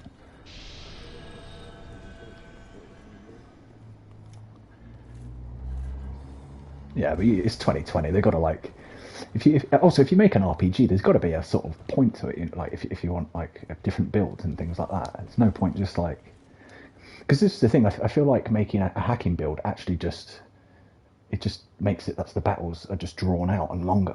It doesn't make it more satisfying. It doesn't make it more fun. It's just you're doing it almost for the sake of doing it. I literally don't even have to get out of my vehicle or get off my bike. Yeah. It's all I want. I mean, in that sense, it's good, yeah. But at the same time, you can also just not bother with any of it and just kill everything. And it might take slightly longer, but it's just yeah. Or a katana as well. It's just really easy. I mean, I liked using the police buttons because obviously the cyber psychos, the request is not to kill them. And I'm like, how do you expect me to not kill this thing? Oh, that's the other thing though, dude. You it says that, but you kill them with guns, and it still says afterwards like, "Oh, thank you for not killing the cyber psycho." It's ridiculous, dude. It's a joke. It's like I did kill it. I shot it in the head, fucking 1,000 times. Yeah, I know. I was like, "What are you on about?" Of course, I fucking killed it. I know. That's exactly what I mean. It's like, so there's now zero fucking point in having like non-lethal builds and shit. It's just that's when I was truly like disappointed. I was like, right. Maybe if you were like, I've played so many fucking games in my life, and all I've done is run around and find and shoot. So if there was an option to play it another way, just for the variety. Yeah, 100%. This is the thing. At the beginning, that's what I did. I went for like a really stealthy build, and I did a mission. I was real like Sam Fisher through the whole thing. I was like proper stealth. I like, hiding behind things. I felt really good. Took everyone out, and it took ages and a lot of patience. And then right at the end of the level, one person spotted me, and then I got my guns out and just blasted them all. And it took 2 seconds. So I was like, okay, that was a waste of my time. It's just bad game design. Early on, when I didn't realise any of this was relevant, I would just direction. I found myself doing a mission that was like very, very high danger. I thought, you know what, fuck it, I'll just try it, we'll just see what's going on here. And I went in as a hacker, and I literally, it would take maybe 30 seconds for me to be able to hack some endpoints, and it would take 10 hacks to kill one person, and then there was like 20 people to kill. So you can do the maths on how long it took me to do this mission. Mm. But other than how long it was, I was like, fuck, I've just managed to, like, literally a baby player do end-game content stealth with a really basic skill. Yeah.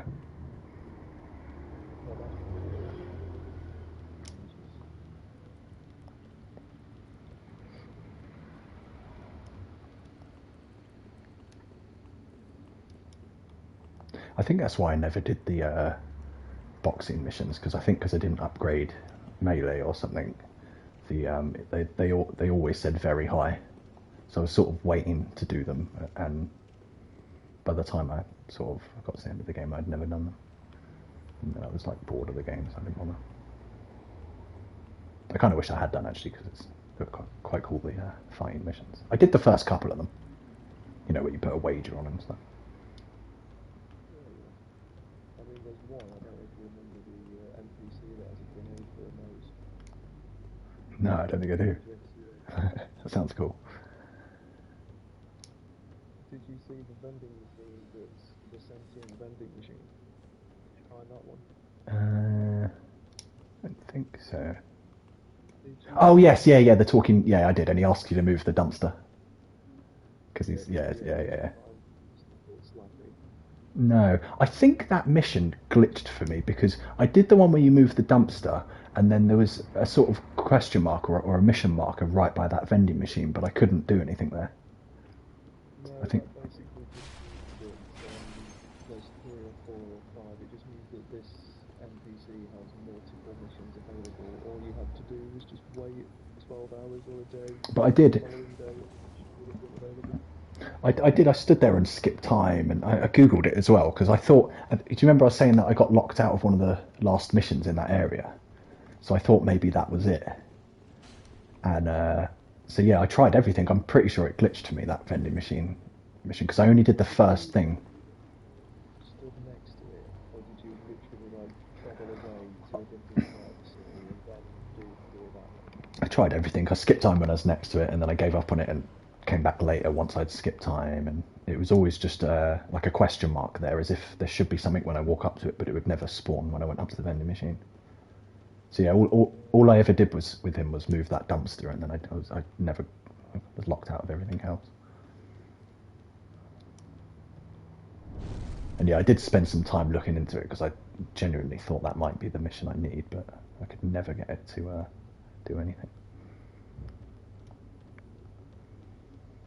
I did like there are a lot of nods to video games. Did you find Hideo Kojima is in that?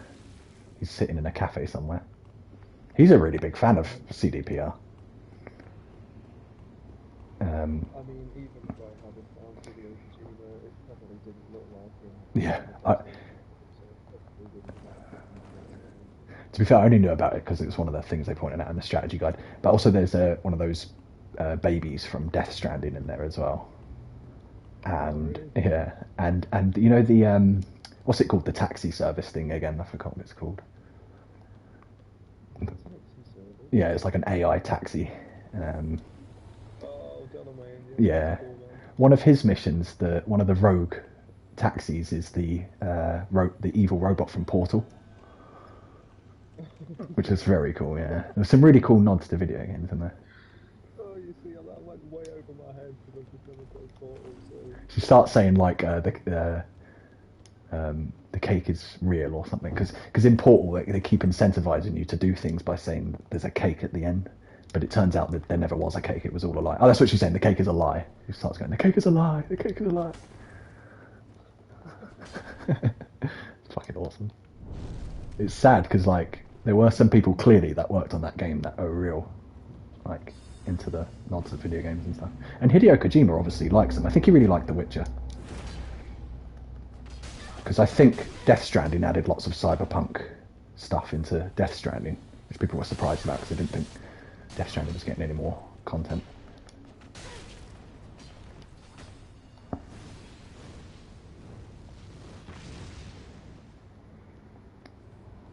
Oh, I had him one hit away and he ran off and healed. No. And he killed me. Not having much luck with this at the moment. Need to make a tea.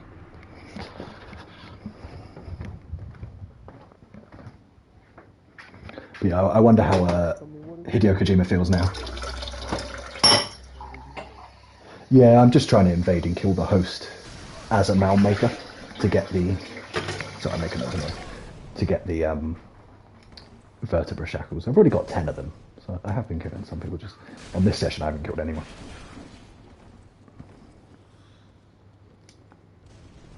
The reason I found that place, even though it was right next to a boss gate, is a good one, because if you find them on those branches, it's quite easy to knock them off.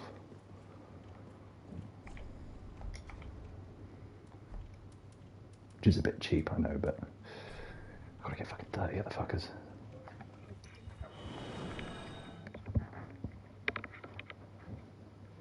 Is it a cyber psycho? Hmm.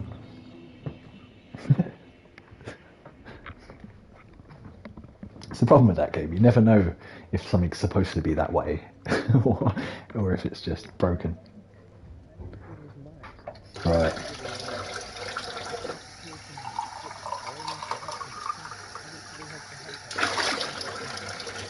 Right, yeah. You know, some of the enemies do that thing where they sort of run around in a sort of glitchy way. It's actually a skill that they have. But every time they were doing that, I was like, is this supposed to be doing this, or is this just bugging out?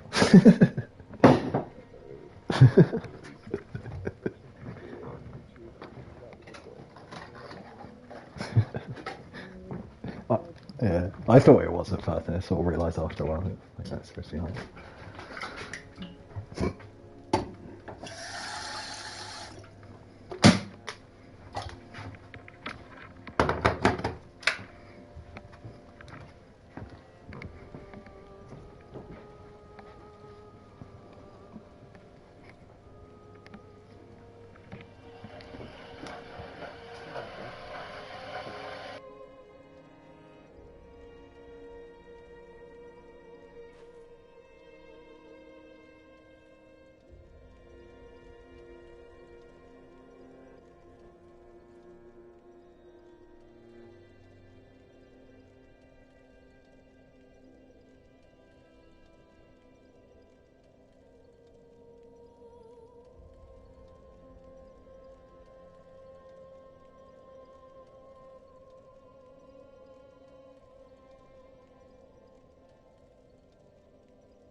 Yeah.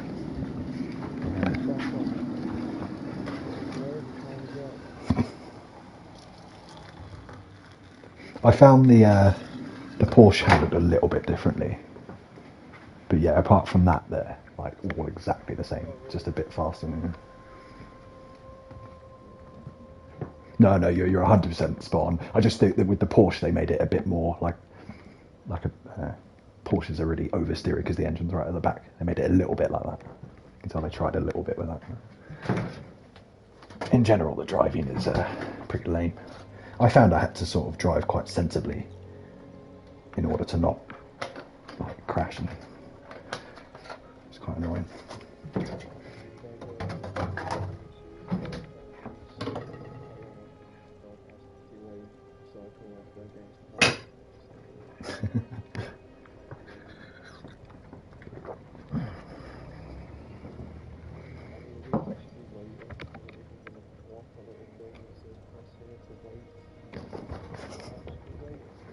Really?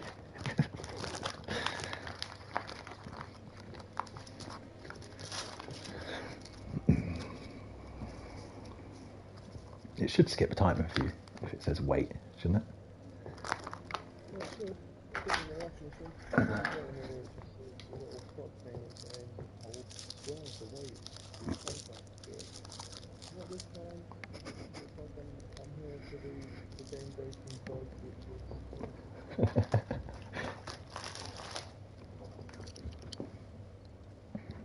There were many times when I thought, oh, this is it, this is the bug that's going to end it. For a game that's that buggy as well, I was surprised how nothing broke. Like things always seem to reset, even when it does seem hopeless. Things did. Like I say, I had NCPD things that didn't show up, and somehow they all came back eventually. Which for a game as broken as that, I was very surprised it never ended badly.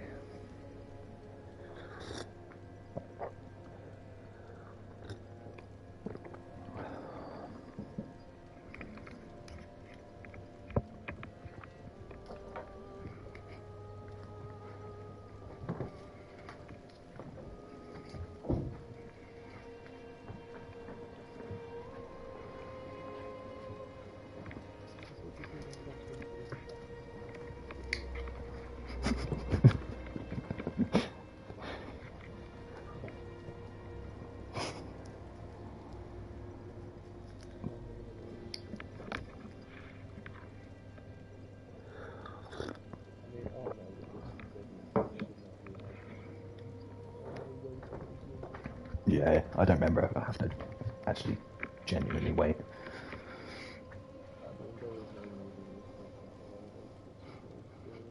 But I think it will fix itself when you go away and come back.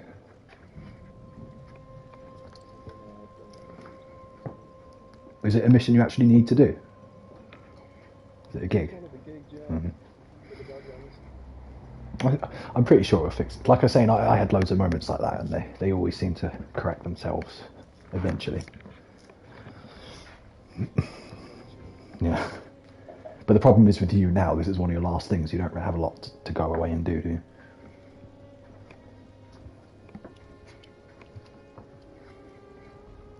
So the trophy hasn't popped yet for the Badlands, because you've got a gig left.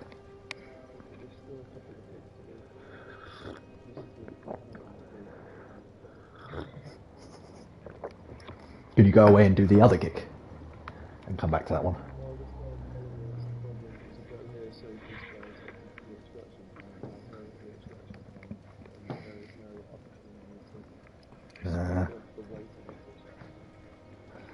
So you're already halfway through the mission. That's nice. Is he a Japanese guy? No. Oh, okay. I was wondering if it was the same one that was following me around for half my game.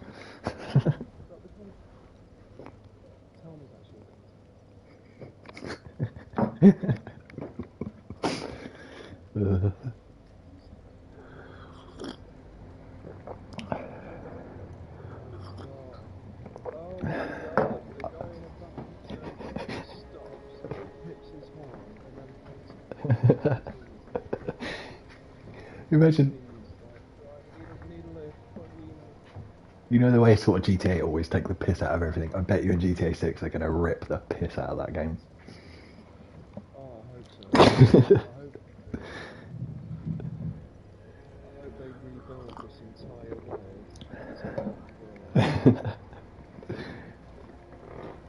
Or I bet there'll be like a jokey side mission in GTA where it purposefully glitches. Stupid bugs happen on purpose, and it's called something like, Future Punk or something.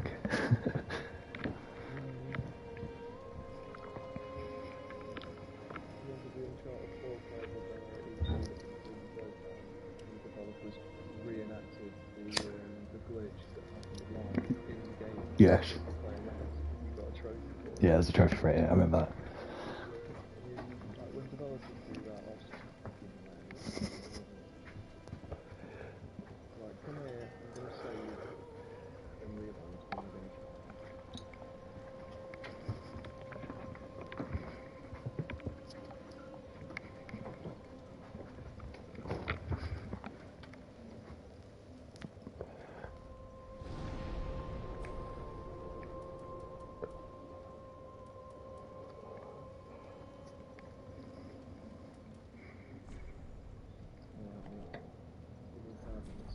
Come on.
my god.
Oh dear.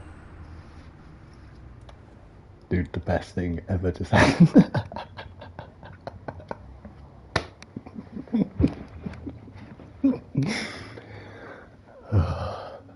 Fucking love this game. Fucking love it.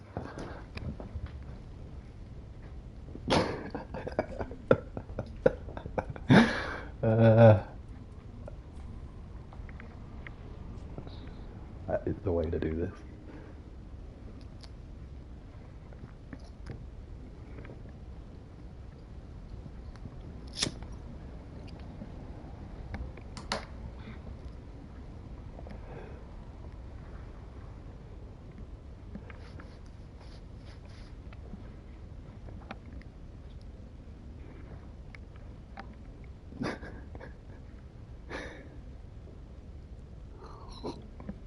I have to shout.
It's happening again.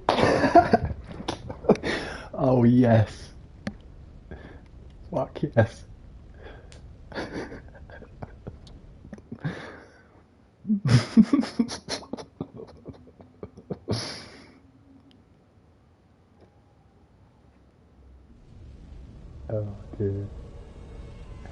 Oh no, he's summoning someone else. Fuck that.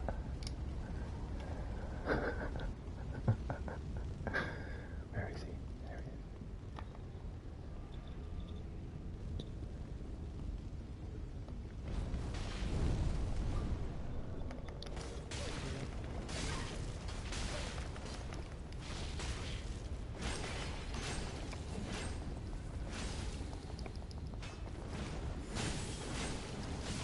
Ah, I got my comeuppance.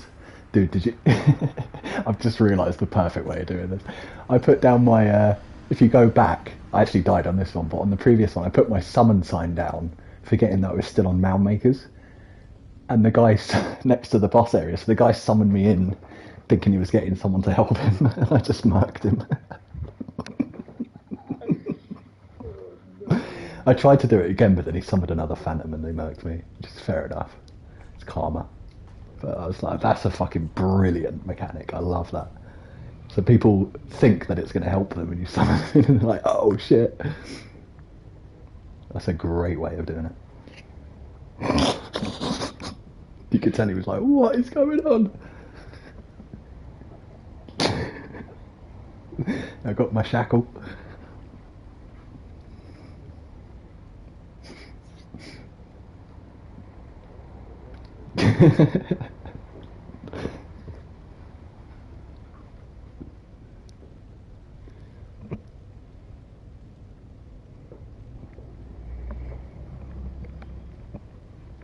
Oh, it's happening again. There's somebody. This is the way to do it.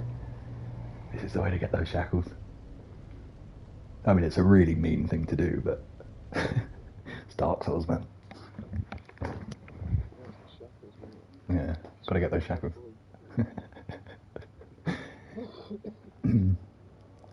Look what? It's fucking... It's just a bit difficult if they've got a phantom they have. Okay, I can still do this. So look, at first they think, and they're telling right there.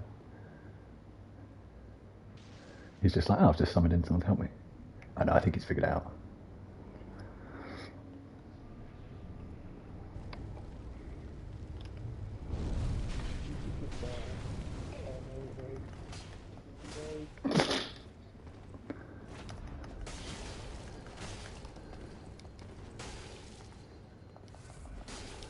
Ooh, it's gonna kill me.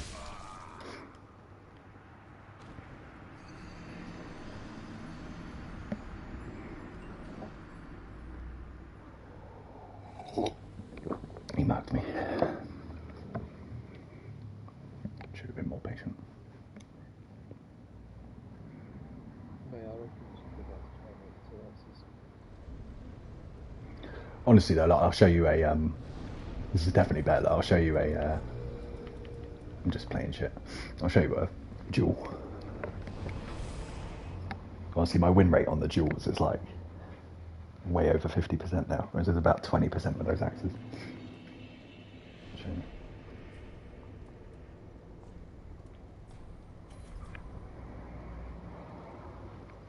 I just got too excited there.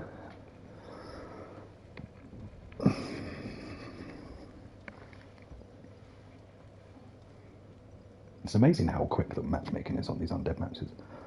It's like 10 seconds max. Honestly,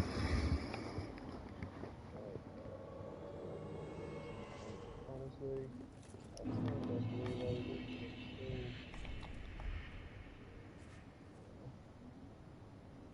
This is really hurt me. Oh wait, I can...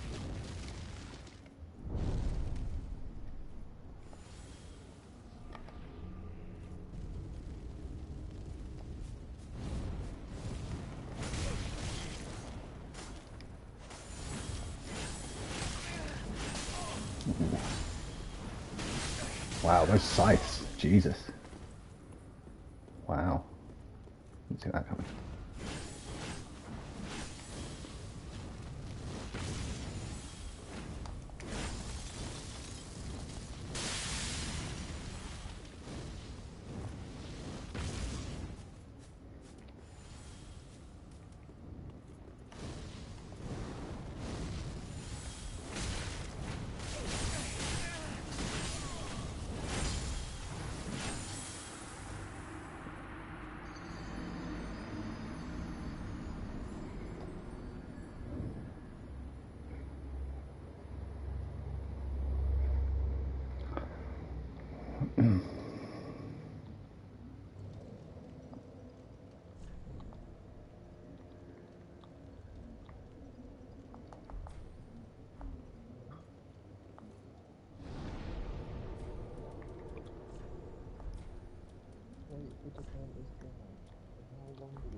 can't even remember what that is.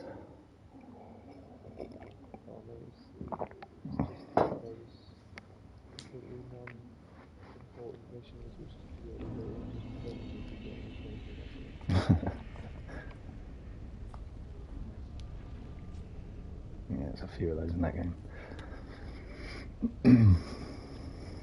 this is fine. If the van turns up, it puts its fine. Really? Yeah. But then the mission doesn't change. Have you tried going away? Like, if I walk up to the van now, it just drives off. And the guy, I mean, Yeah, it sounds bugged. But you know, you can go away halfway through a mission. I know it sounds like it'll break it, but it won't. It will, like, I mean, the guy might follow you around, but then you can go back and do it. Because like I said, I had that with like that Japanese guy followed me around for ages, and even though the mission wasn't on my log anymore, I still just went and finished off. I had to look up the guide for that mission and just went back to where it was supposed to go, and it was just there. It does. why don't I not just kill this guy? Complete the mission that way. I don't know.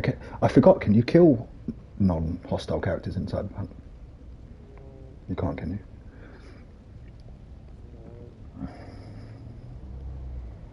No. Where's the next? Shit. Right.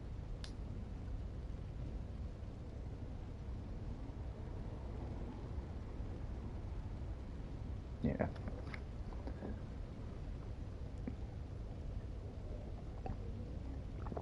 I don't know what to do now.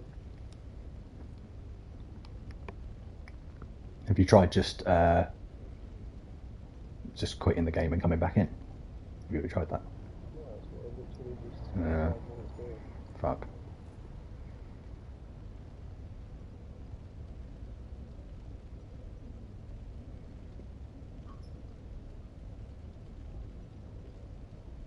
Absolute trash, mate. Trash. I mean, if it's not going to come back on its own, you could just do another mission. I know it seems dodgy because the guy will follow you and stuff, but I'm pretty sure it will sort itself out. 'Cause it did that for me. And then I was reading about other people had the same problems, and they're like, it does. It sort of comes back around eventually. Oh, so I have him in my car with me. I'm driving away and it's just a beautiful shot. Nice. And he's just got out of my car and sat in the middle of the road.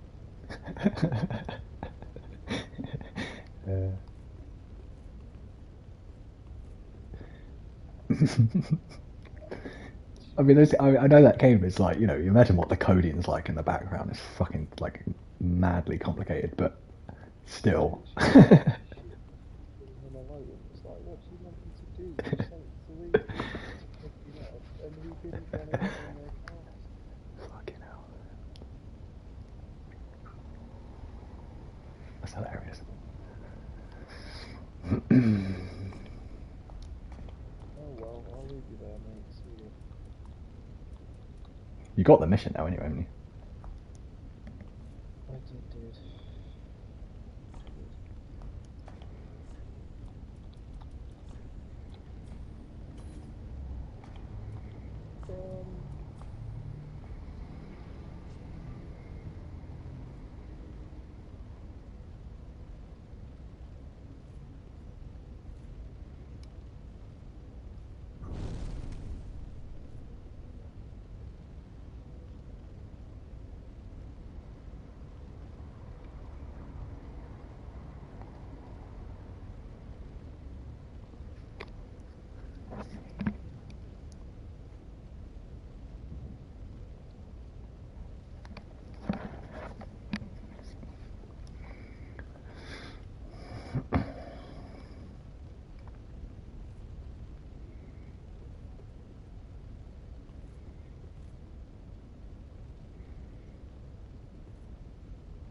Have you heard about what's happening in America?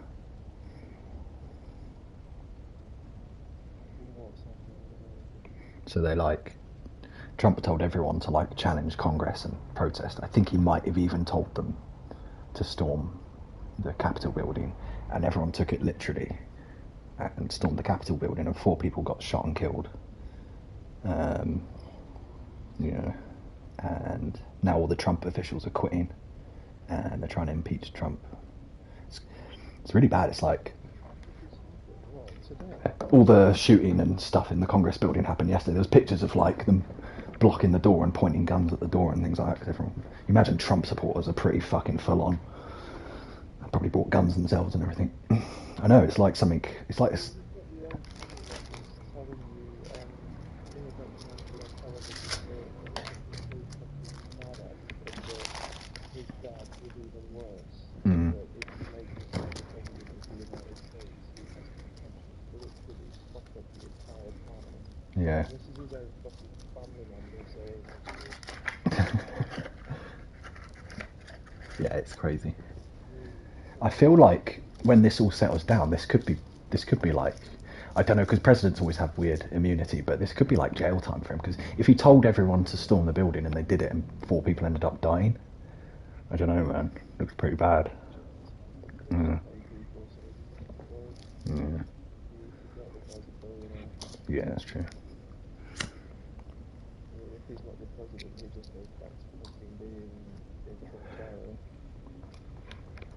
Being a highly successful businessman. But his legacy now, not as if his legacy was anything good anyway, but his legacy now is going to be the guy that got 4 people killed by telling them to storm the Capitol building.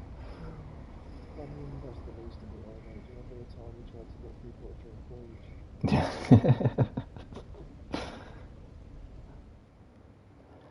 not like the guy's career. No, this is like next level though, isn't it? This is like... Honestly, the scenes look like something out of a film. It's just insane, like... I mean, 2020 in general has been a bit like that, isn't it? It's supposed to fucking look after people, not fucking get them killed. I mean, the thing that they were saying about Trump, right, is he's the sort of man that will never say he's made a mistake. You know, he will never admit a mistake. Instead, he'll put a spin on it, like, oh, we meant for that to happen, or that was supposed to happen. You know, like he'll never say he fucked up like that. You'll probably be like, those guys died heroically, doing what they should do for their country. It'll be like that kind of shit. You can't have people that don't take responsibility. That is dangerous.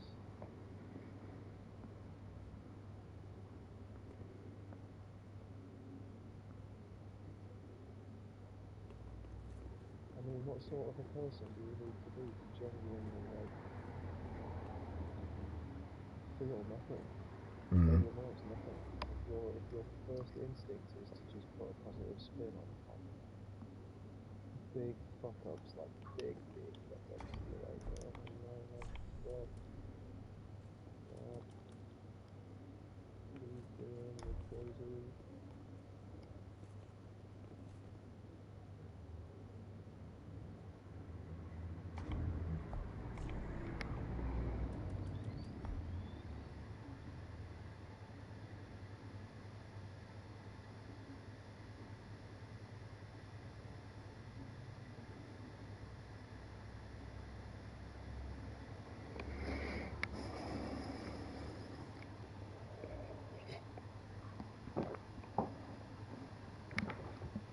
He should feel bad, man. Because people did that because they liked him. Boris Johnson said that to the British people would not do that. No.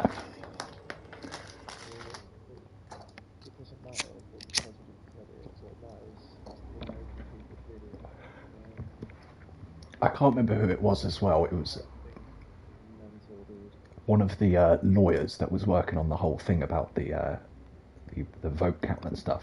She actually said in the press she's going to take a handgun to the Congress because she thinks it's all going to kick off. Fucking lawyer said that. Yeah, so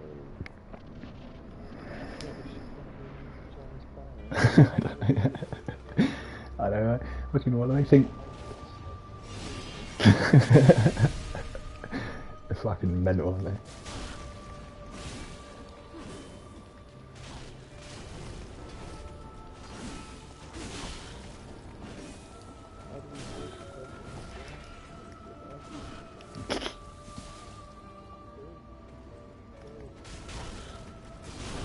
Nothing can go wrong.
What, on the Trump thing? It just gets nuts. Fucking.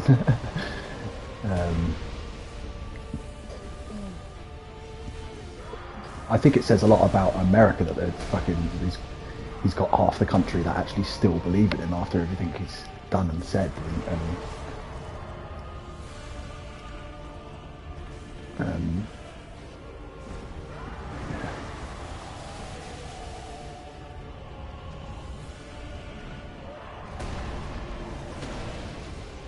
I worry about my... The what, sorry?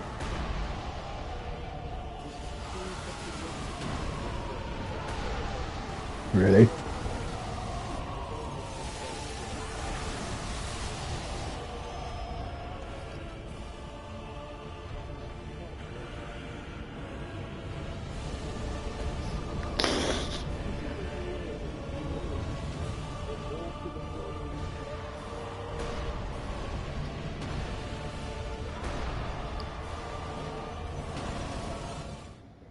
Bloody hell, thank God. Bad one's done. Nice, did it pop? Yeah. Wicked. So now I've just got Pacifica left.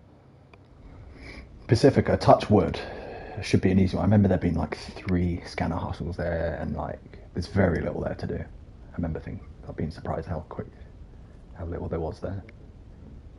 There's 8. It has 8, I'm exaggerating. But still, that's nothing compared to those bigger areas, is it? Oh yeah, it's good one. Oh no, that's another skirmish, okay. So we've got another buggy mission. You see what I'm saying though? For a game that broken, it's amazing that none of the trophies glitch. Because ultimately, none of them do. They all sort of self-correct somehow. It's the same with GTA 5 though, with the trophies. You say that, but Remember, the online trophies for me never popped on GTA on PS4. To this day, I never ever popped. trophies, if they were completed properly, for me, spawned, they popped as I would load in the following day. Yeah. So I'd be downstairs working with the team, I'd come upstairs and realise that I've got a load of trophies, and the screenshot for when receiving the trophy was like, story mode, 86% loaded. Right. Just be like, fuck. The annoying thing for me is most of the online trophies popped, but like I think the one that didn't pop that I'll never get again is the direct a driver to first place in a rally, because you just don't get people doing that anymore. I've got them all on the PS3 version, but not on PS4. I did it once, legit, and then when I had to do it for myself, I had to send the guy a message and just be like, yeah, I'll just do it. Like, yeah, I'll just wait on the line. I was like, no need to wait on the line. I was like, what do you want? So if I win, I win.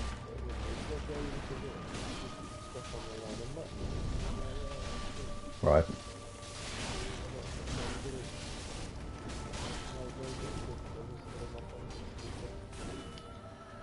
I think in order for me to get that GTA 5 Platinum, I'm going to have to, because I've got all the online trophies and most of the single player trophies on the PS3 version, I'm going to have to just one day play the PS3 story version again.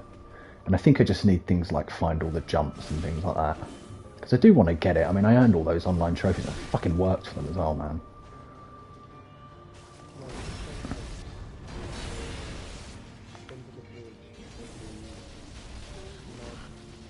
Oh, yeah, yeah. Are they difficult? Some of them are, yes. I mean, it's not for the faint-hearted, man. I mean, the thing is, you've got to do 50 consecutive missions. So you'll go through them all, and you'll take your time, and then you'll go through them, and this happens to me like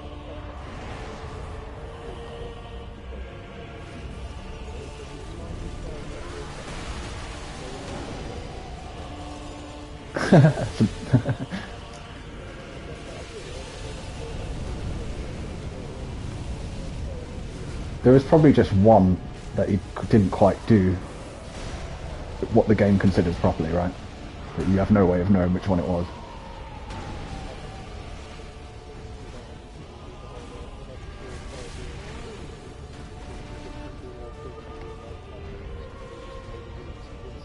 Mm.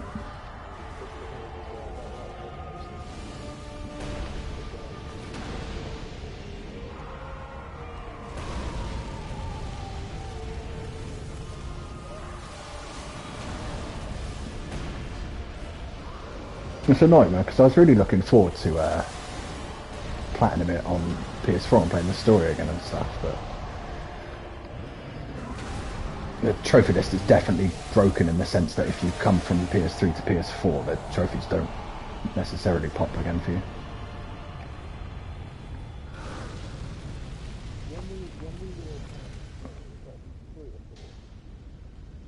I've got the feeling it was 4. There was quite a few of us.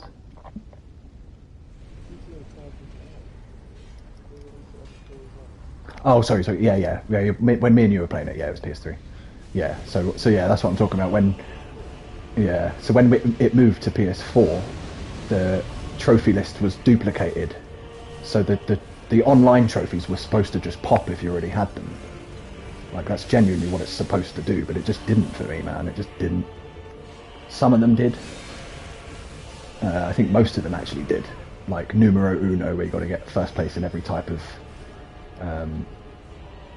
game and match and everything, which again was not an easy trophy. Like, but the kill a thief that mugged you and rob all 20 stores, that's a one that I'll never be able to get because I've actually gone around and robbed all the stores again. It doesn't pop, even though I've got it. I fucking got it. Even on my stats, you can see that I've got it. It's really annoying. I've tried everything, dude. I've tried it on and off for about 5 years. It doesn't. Been through forums and everything. It definitely doesn't work. That's when I gave up.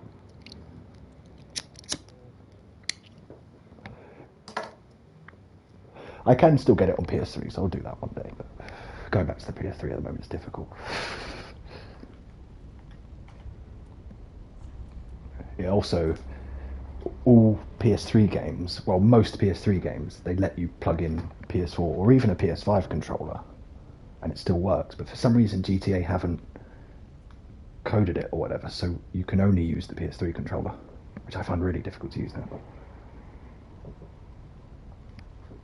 It works on the menus and everything, but as soon as it gets into gameplay, it just doesn't do anything.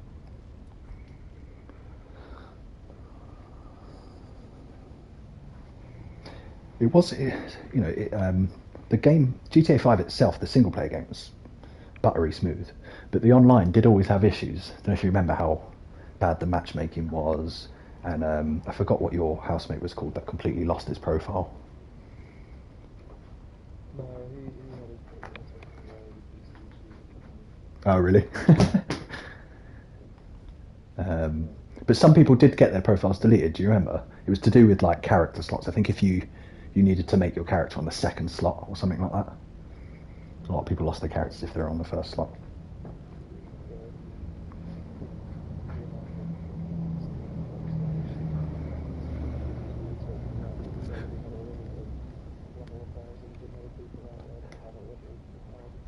Right. They would look at your constantly dead. Let's say you played a mission 500 times, but that's not as intended. They would have called that a Right.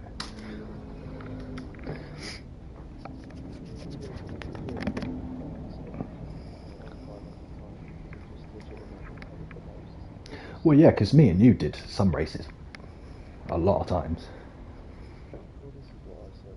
Mm. You can't ban me because of this shit. I thought this was the entire point. You know, the blurb is called Alchemical Thinking. I thought this was what you intended.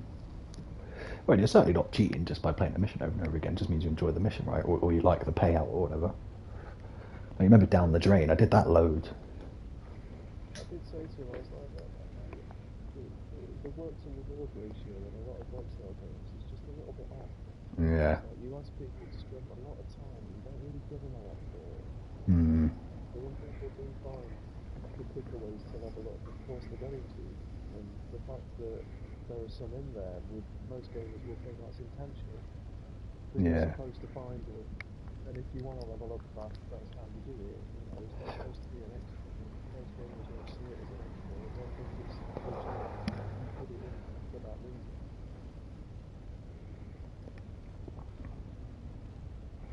reason. The worst game for that, right? I don't know if you played Gran Turismo Sport, the latest Gran Turismo game. I got really into it because I'm really into racing games. I got like my wheel and pedal set up and everything. And there's one trophy on there where you've got to get 91 online wins. And bear in mind that an online win is like a race with 20 other people. And I did it, man. I got 91 wins. Yeah, I was really proud of myself. But then there's one trophy that you get to level 50, and it's insane the amount of XP. People are saying it's probably the most grindy thing ever in any video game, because put it this way, it tracks your time. I've put 900 hours into that game. I played it a lot at one point, 900 hours, and I'm at level 46, and apparently to get from level 47 to 50 you need the same amount of XP as it took you to get from level 1 to 46. And that's the only trophy I need for platinum on that game, and I don't think I'll ever get it, because I'm not going to put another 900 hours into it. And yeah, I don't know why they did it like that. And there was some exploit glitches, and they patched them, and it's like, okay, well, can you patch the fact that your XP system is broken as well? Because how the fuck are you supposed to get that trophy? For that reason, it's a 0.1% platinum as well. I mean, also 91 wins online is really difficult, but I think if you can get 91 wins online against not 20 other drivers, it'll be 19 other drivers because you're one of the 20. But if you can get 91 wins, you also need 68 pole positions against 19 other people. You should be at level 50 just for that. You know, what more do you want from someone?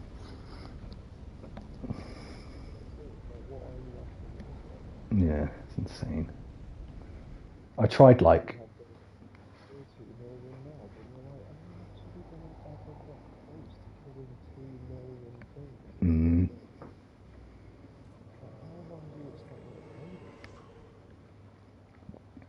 I heard that Red Dead 2 was a really, really grindy platinum. And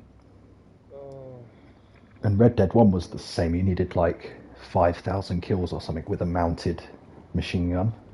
And you didn't get them in multiplayer, you only got them in single player. And the only time you ever got a mounted gun, there was only like about 10 enemies or something.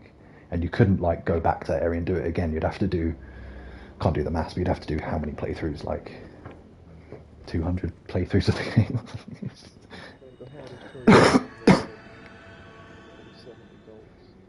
Right.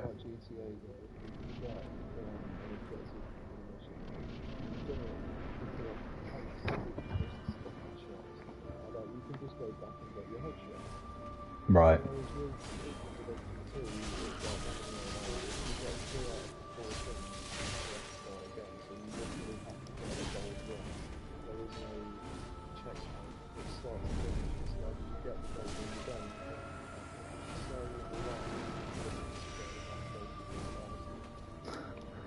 Why do they? Do you think they do that intentionally, or do you think it's they just don't sort of pay much attention to the trophy list because they don't care? I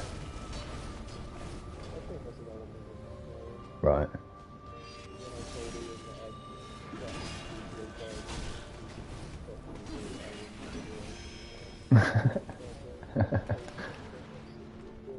I'd practiced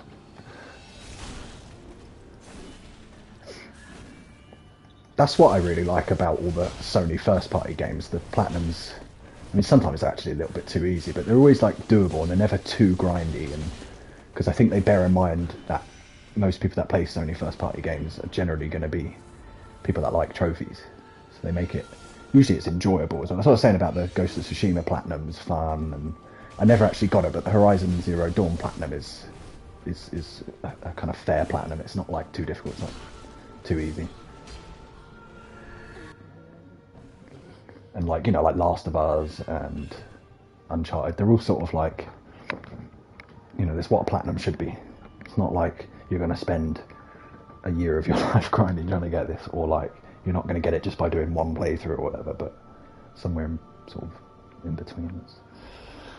Because I also don't like it when they make platinums too easy, obviously. What'd you say, sorry? Oh, yeah, I did it all on one playthrough. I was lucky because I didn't know about that Takemura thing, and I didn't know about the Silverhand's clothes thing.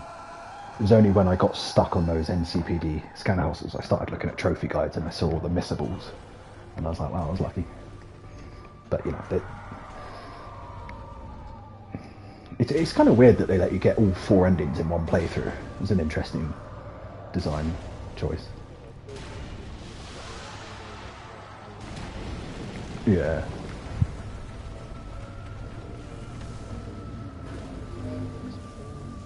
Yeah, it's weird. If I was working on that trophy list, I would have made it so you at least have to do a playthrough as each, you know, like I forgot what they call, but yeah, each of the starting classes. But I guess they kind of figured they didn't want to put people through that because people are going to go, okay, I'm doing 3 identical playthroughs.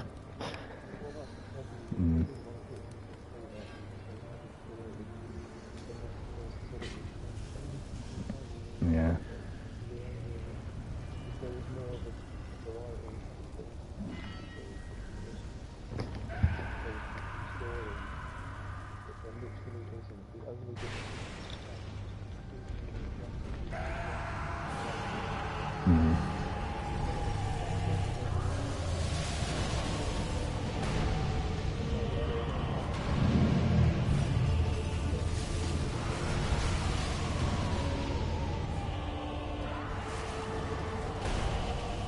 Really, I don't think that's because I didn't do Nomad.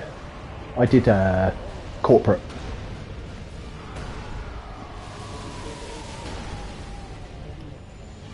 Yeah, maybe.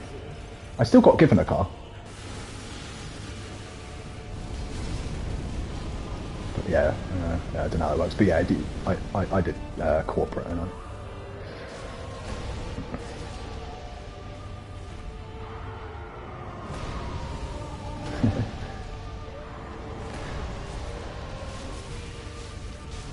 My thinking behind it was because I really like the original Deus Ex. And for me, this was kind of like, well, it's not Deus Ex, but kind of like has that kind of vibe to it. So I wanted a kind of Deus Ex experience. This is why I picked Corporate.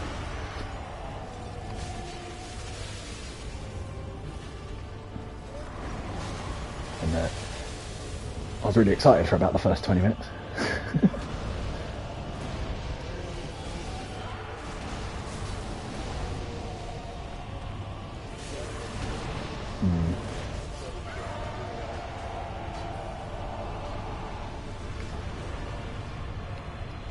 It's just,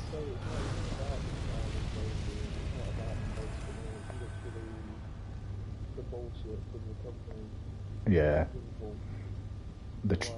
Yeah.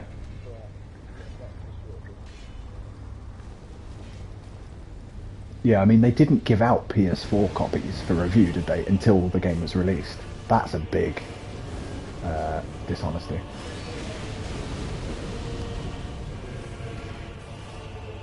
Yeah, right.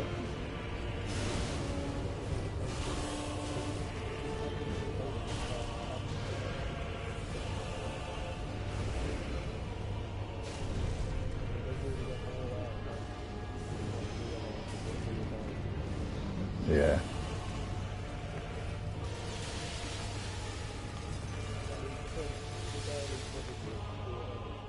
Yeah. Yeah, it really does.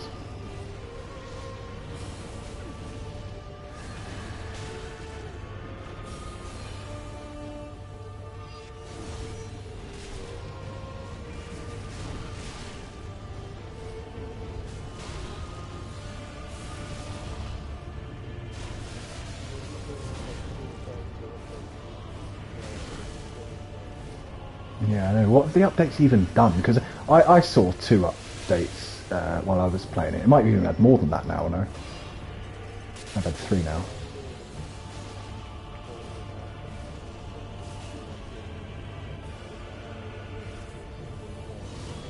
Yeah. Yeah, that's exactly what I felt. It was like, played it, I was like, we haven't fixed anything. It still crashes every 3 hours. It's still...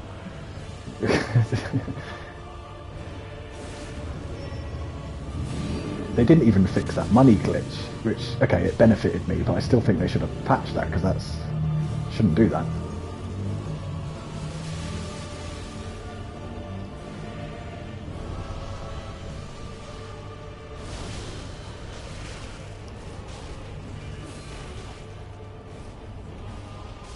I almost feel like they rushed out a bunch of patches just to make it look like they were actively fixing it.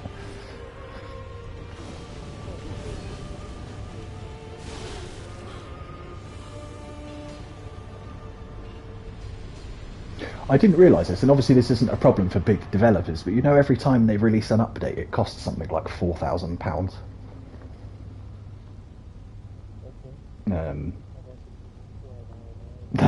No, it's not a problem for CDPR, but you imagine for indie developers, that's a bit of a... That's why there's so many good Steam games that don't come to PlayStation.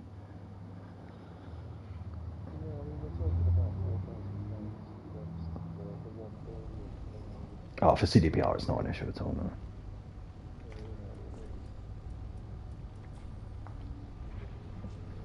But I wonder how much money in total they're going to spend on.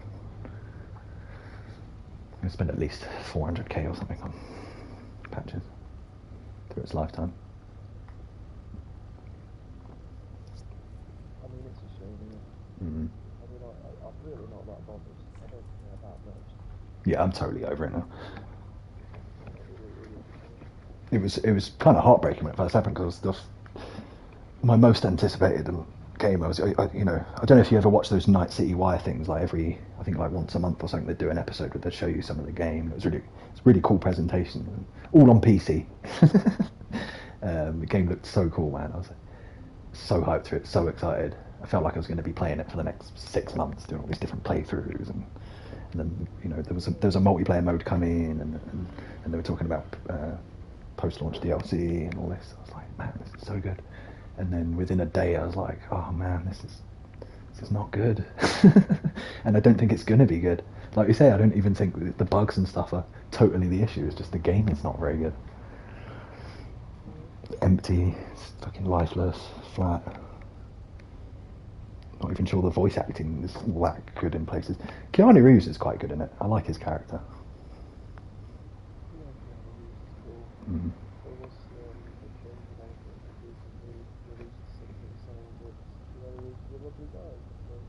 I've heard this as well.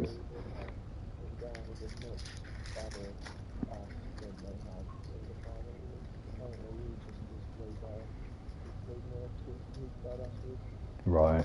Because it kind of started off like that, didn't he? He was like a villain in the beginning. But by the end of it, he's like your best mate. Yeah.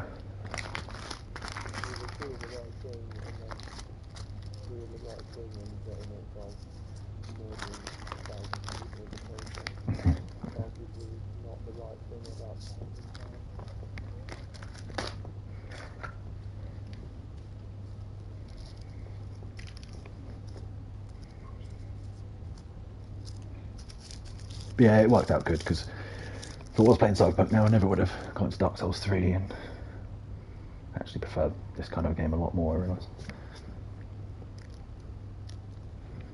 Can play Bloodborne again and look forward to Elden Ring. That's my anticipated games now.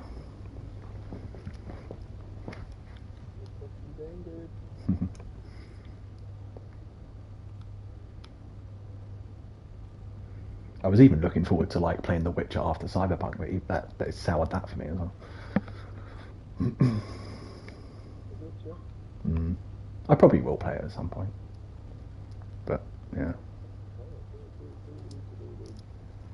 But you know, it's just sort of like I was actually looking forward to playing The Witcher. Now, just the whole thing has sort of soured the whole experience for me.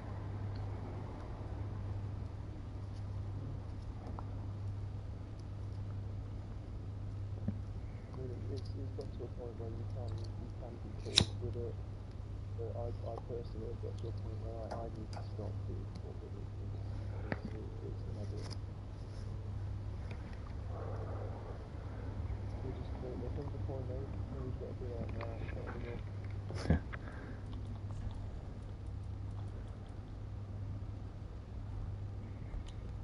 I don't expect you.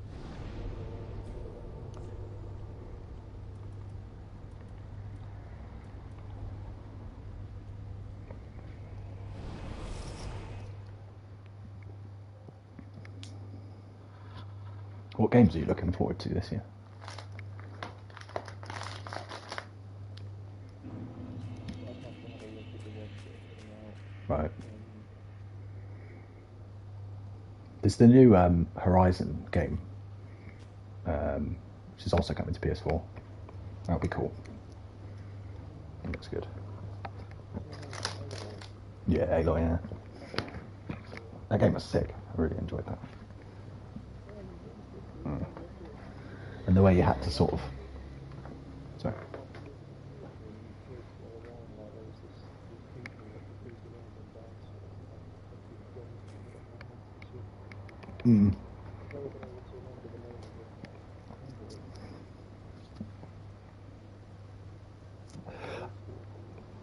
Oh, there's the new God of War as well coming out. God of War Ragnarok, or whatever it's called. Ragnarok. Yeah, that'll be awesome. They're still not sure if that's coming to PS5 or both, but apparently it is coming to both. I think at the moment they're trying to bring things out on both consoles because there's so many PS4s and there's not enough PS5s out there.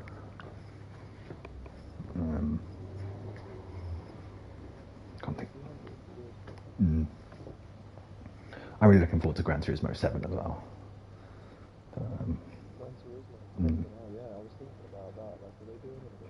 Yeah, GT7, but that is PS5 only. But it looks insane, like as Gran Turismo games always do.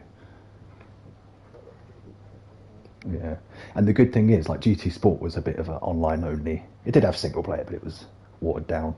Whereas this is like gone back to how it used to be on PS2 and PS3, where it's like got a proper single player mode where you collect cars and got to service your car and change the oil and things like that.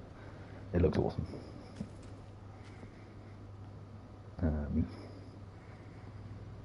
Can't think what else is coming.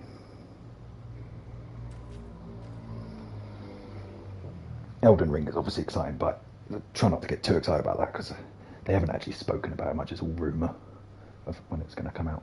And I don't think From Software, they're probably a bit like Valve time, as you call it. I don't think they're going to be rushed into anything. That's probably why they're not talking about it.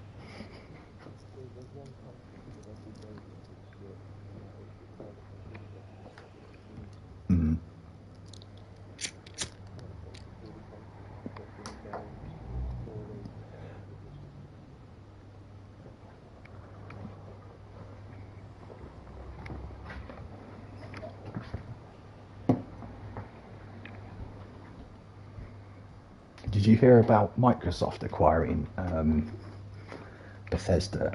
I forgot what they're called, the company that owns Bethesda and all those companies. So people think the new Skyrim and all that is going to be Microsoft exclusive. I think it is.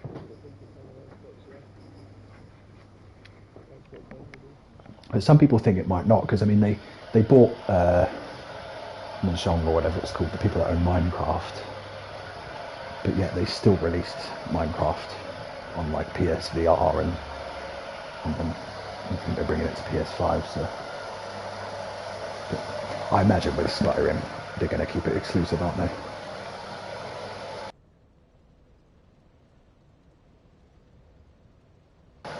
A new what? Oh yeah, there is. Yeah. That looks cool. That looks really cool, actually.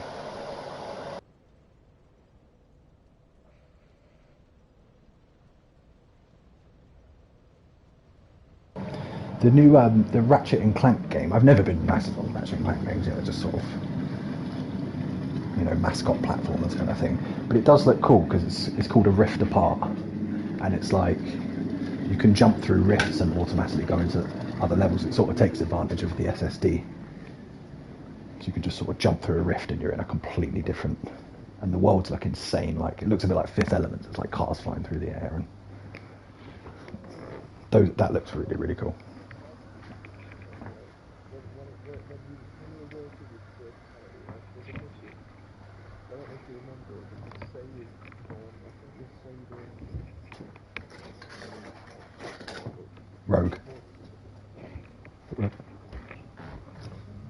anyway, you save her, and then you have to put her down for like these medical people that come in and they're scanning her for Oh yeah, that was cool. That was a cool mission. yeah, that whole thing, I'm sure it's the best all the way. Mm.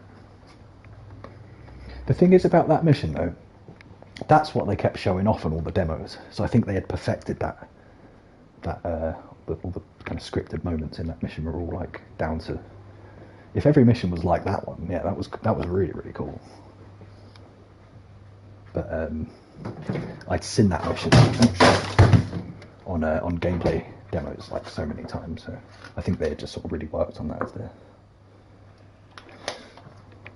sort of demonstration. Yeah, because that was a really early on mission, wasn't it? Who was that you saved? Was it someone that appears later in the game? I can't even remember now. Or was it just some random? I can't hear you, brother. Oh, is that who that was? You're probably right.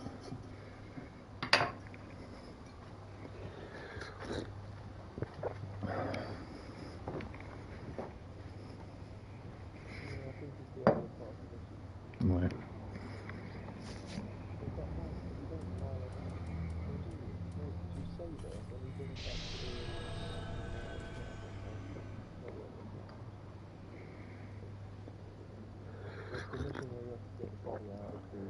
Like, yeah, like a bathtub thing, yeah.